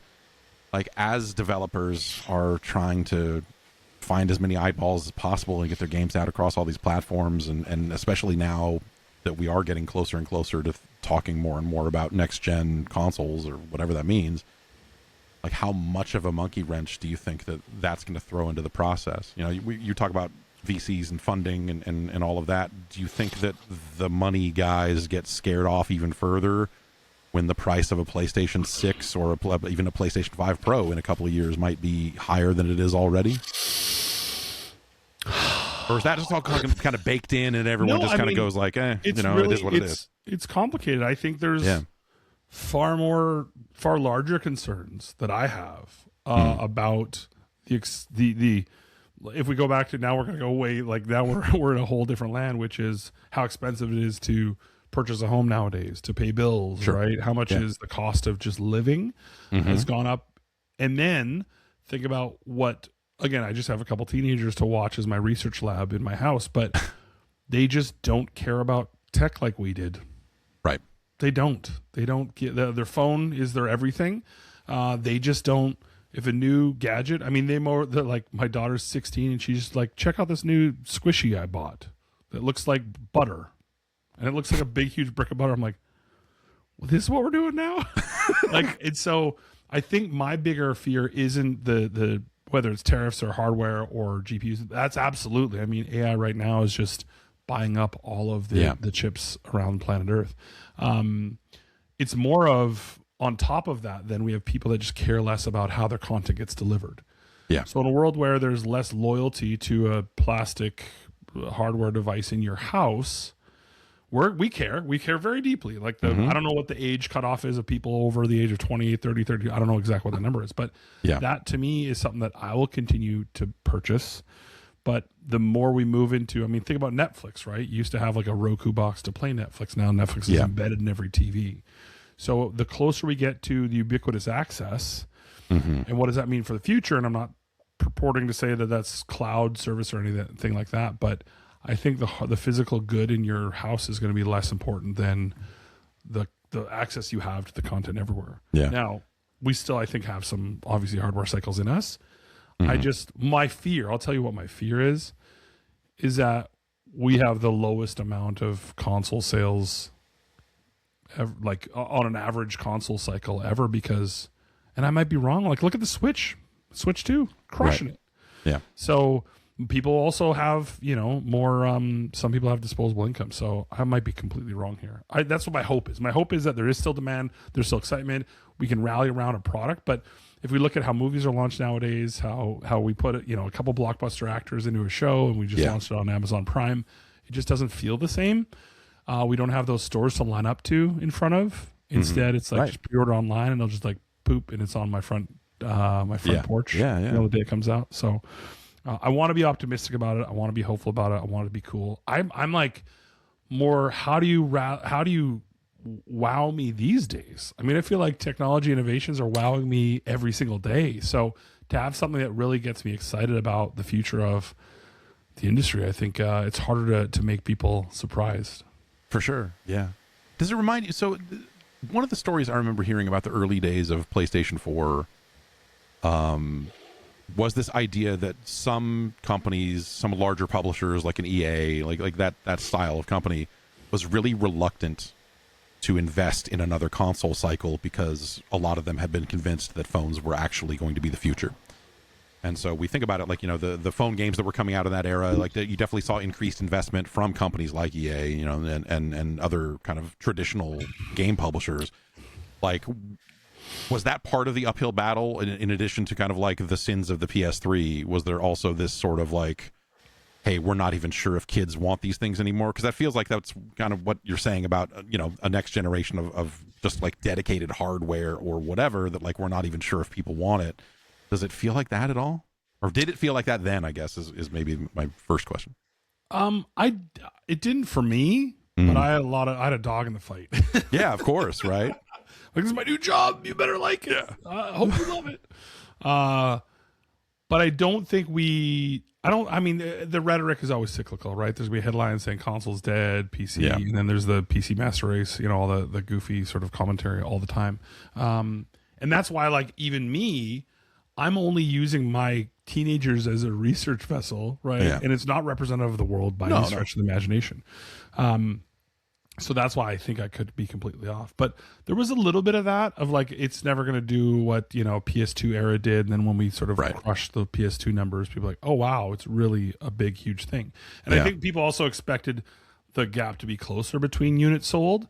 And then I think what happened is once the gap widened, it just became almost like, because you start to think about the network effect around, hey, if my friend group is using a PlayStation versus an Xbox, then it's going to grow a little bit more rapidly. But the rhetoric quickly turned. I mean, that's the thing, is that publishers are financially motivated. Yeah, definitely. So it seems like as soon as the numbers that were there, like, oh God, we've got to get games in development for this thing right away. Oh God, what can we port quickly? Like, it feels like that first the gen, Wii, right, where people said, I'm not going to make games yeah. the Wii. Right? Yeah. I think it was publicly some of them said that, right? Wasn't there a publisher that publicly said, we're not making games we the sent Wii? back our dev kits. Like, there was some headline, I think there was like, oh, we sent back all our re-dev kits. We're done. And you're like, really? And then the Wii U came out, and some people chose not to make for that, which, probably was a better bet. yeah. Probably a little bit better. But I think it's going to be the same now. I mean, we have the consoles are in a lot different position, right, as far as install base. So it's going to be, I mean, is it a dice roll where another one can come right back? I mean, the PS4 momentum really pushed into PS5. Yeah. Is that going to? Because, like, I felt like a lot of people thought we were dead in the water with PS3, after PS3, like, you guys will never. I mean, like I said, I have executives telling that to me to my face. Yeah. Like, you're going to get crushed. I think it's something that people don't realize, because when I talk about kind of the perception of the Xbox 360 and how that went, and then kind of the way the PS3 was perceived, people are always going like, well, if you look at the worldwide install base, PS3 beat the Xbox 360. I was like, dude, no, like, yeah, fine, but that is not the story we're talking about here. Like, it was a fucking shit show out there. Yeah, it 100% was. Yeah, and we lost. I mean, that was the thing, is that I think as a company, you lose your connection to the people that make the stuff. Yep. Yeah. And then Microsoft went and did that times 100. Yeah. Next generation out. And how do you just be better at developer relations? Just be present and listen, and then respond. Right. So yeah, it was like, people are like, it was vision. I'm like, what? It was, how are you doing? What are your pain points? Let's fix them. People are like, genius. I was like, yeah, and you're motivated to fix them because you're in the hole a little bit, so you're extra attentive, and that they like that, and it's I think you talk about, like, do kids even want consoles, or just like the way technology kind of exists in modern day. I think the only thing that really scares me about that is that there's a class of video game that I really appreciate that really requires frame specific input and output.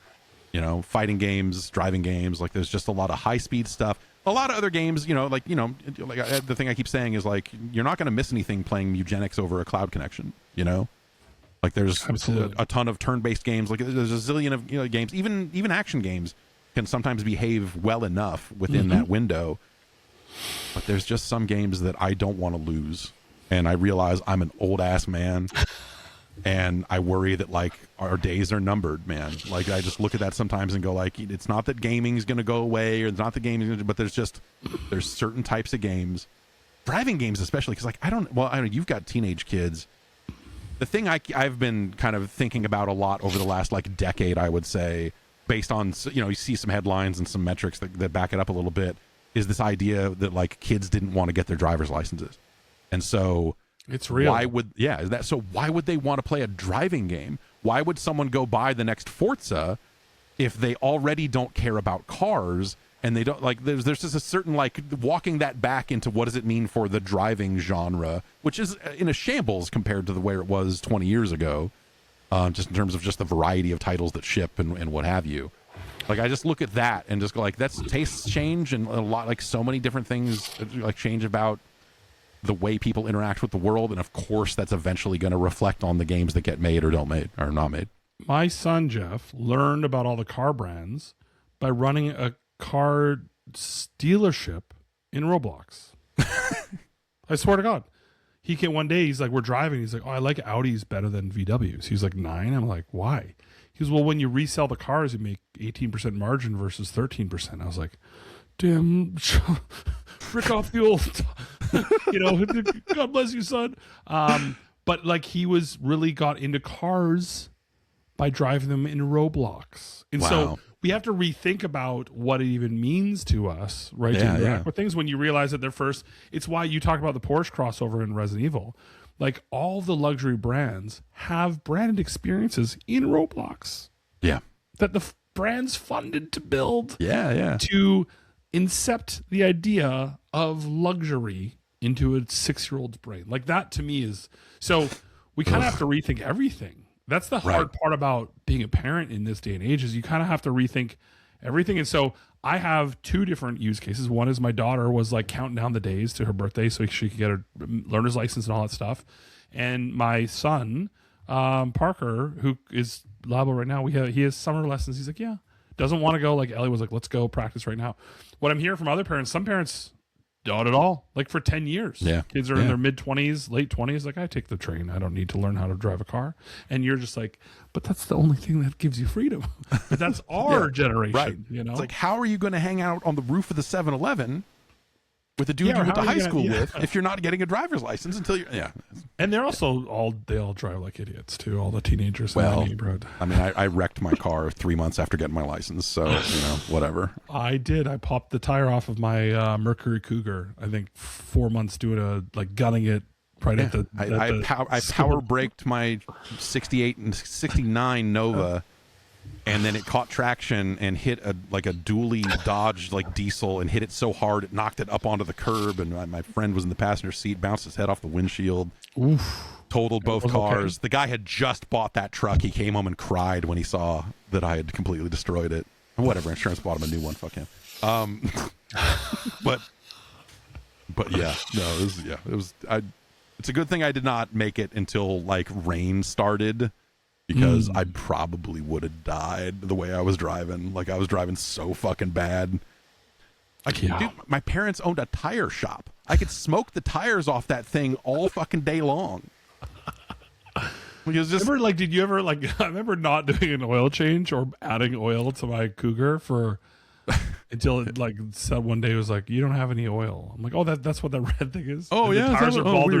There's the metal threads in the tires. Right. Anyway, whereas jeez. Oh. I got some emails here.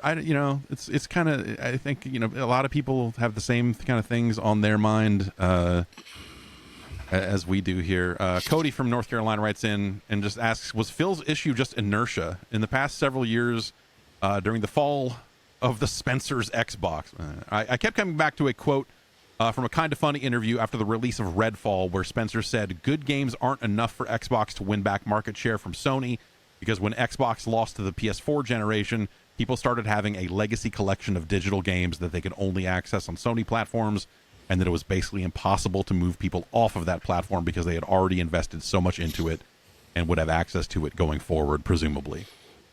I think that's an interesting, the digital libraries certainly matter, but I would say that started in the Xbox. Like there are Xbox 360 games that I can download on a current Xbox and play.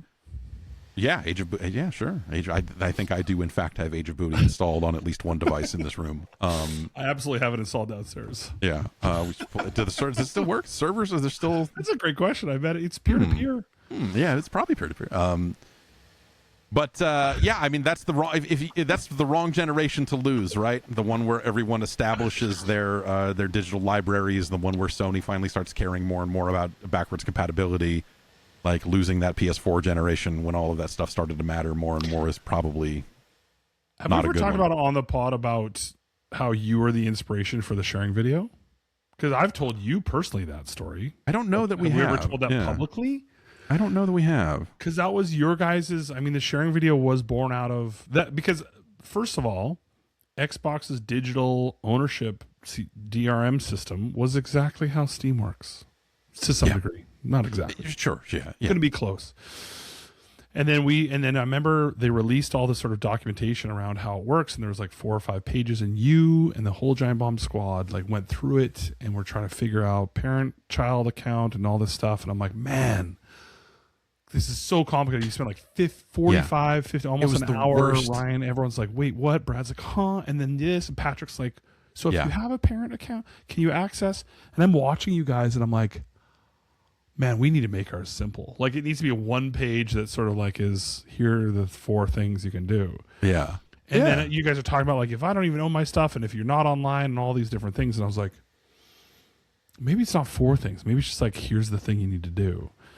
And then I hopped on the plane to E3 and pitched it to Shu and everyone else, and the rest is history. But it was absolutely watching your guys' video gave me the idea to what are we doing right now to the players that play our consoles, and how can we make it easier? Yeah, that was one of the revelations I got out of DICE was talking. You were there for part of that conversation, but talking to someone who was formerly at Xbox about the Xbox One reveal, and he had some stuff to say about the different executives having wildly different impressions of what their stance was about what always online meant, and how they hadn't even sorted it out at an exec level by the time they were already talking to the press. And because remember, the press, they all had different kind of subscripts, right? Exactly. Yeah. So, it was depending on who you got the interview with on that day, like, you got a different impression. Like, if Phil Harrison said this and Albert Pinello said this, and like there was just like different, and then as soon as we got back on the bus and started comparing notes, everyone realized that these people had no idea what they were talking about. And it was like a very early indicator of just like, Xbox has a problem. Like, there's trouble here. Like, there's something going, like, it's not just that they just got up there and talked about, like, they walked us around the campus and they're like, okay, here's a 20-minute Skype demo. And you're like, I don't need to, that's cool that this can do Skype. You do not need to show it to me. And just like the day itself was very strange, for like a console reveal, but then to compare notes at the end of the day with other reporters and realize that like everyone had been told conflicting information was just like, that was to me the sign that like this is not going to go well. And then when they tried to, like, they didn't walk it back, they tried to clarify, here's what our stance actually means, and trying to repair the damage from that event. That's what that document was. That was what that press release was. It was like a whatever the Xbox Wire store, whatever it was, they put that out to try to stop the reveal issues, and they put that out, and it was even crazier. And it's like, okay, I don't know what this means. Like, I remember reading through it and go like, I can't parse that. But you guys were like verbalizing that, and that was like, I was like, I can't understand what they're saying. What I don't even know, and I was like, is this a layup? Like, is this? Yeah. Anyway, it was crazy. But back in my day, I still remember being in New York for one of there was 2 PlayStation 4 events. There was the announcement event, and then there was the come pick up your console and start reviewing games event. Yeah. The announcement event, I remember going out there, and I was in a cab and saying like, oh, I'm here for video games. Sony's announcing a new thing. The name hadn't been confirmed. It was still like Orbis or whatever the fuck. And I remember talking to this cab driver about it. Now, remember, this is like well after the Xbox One stuff had happened. Sure. And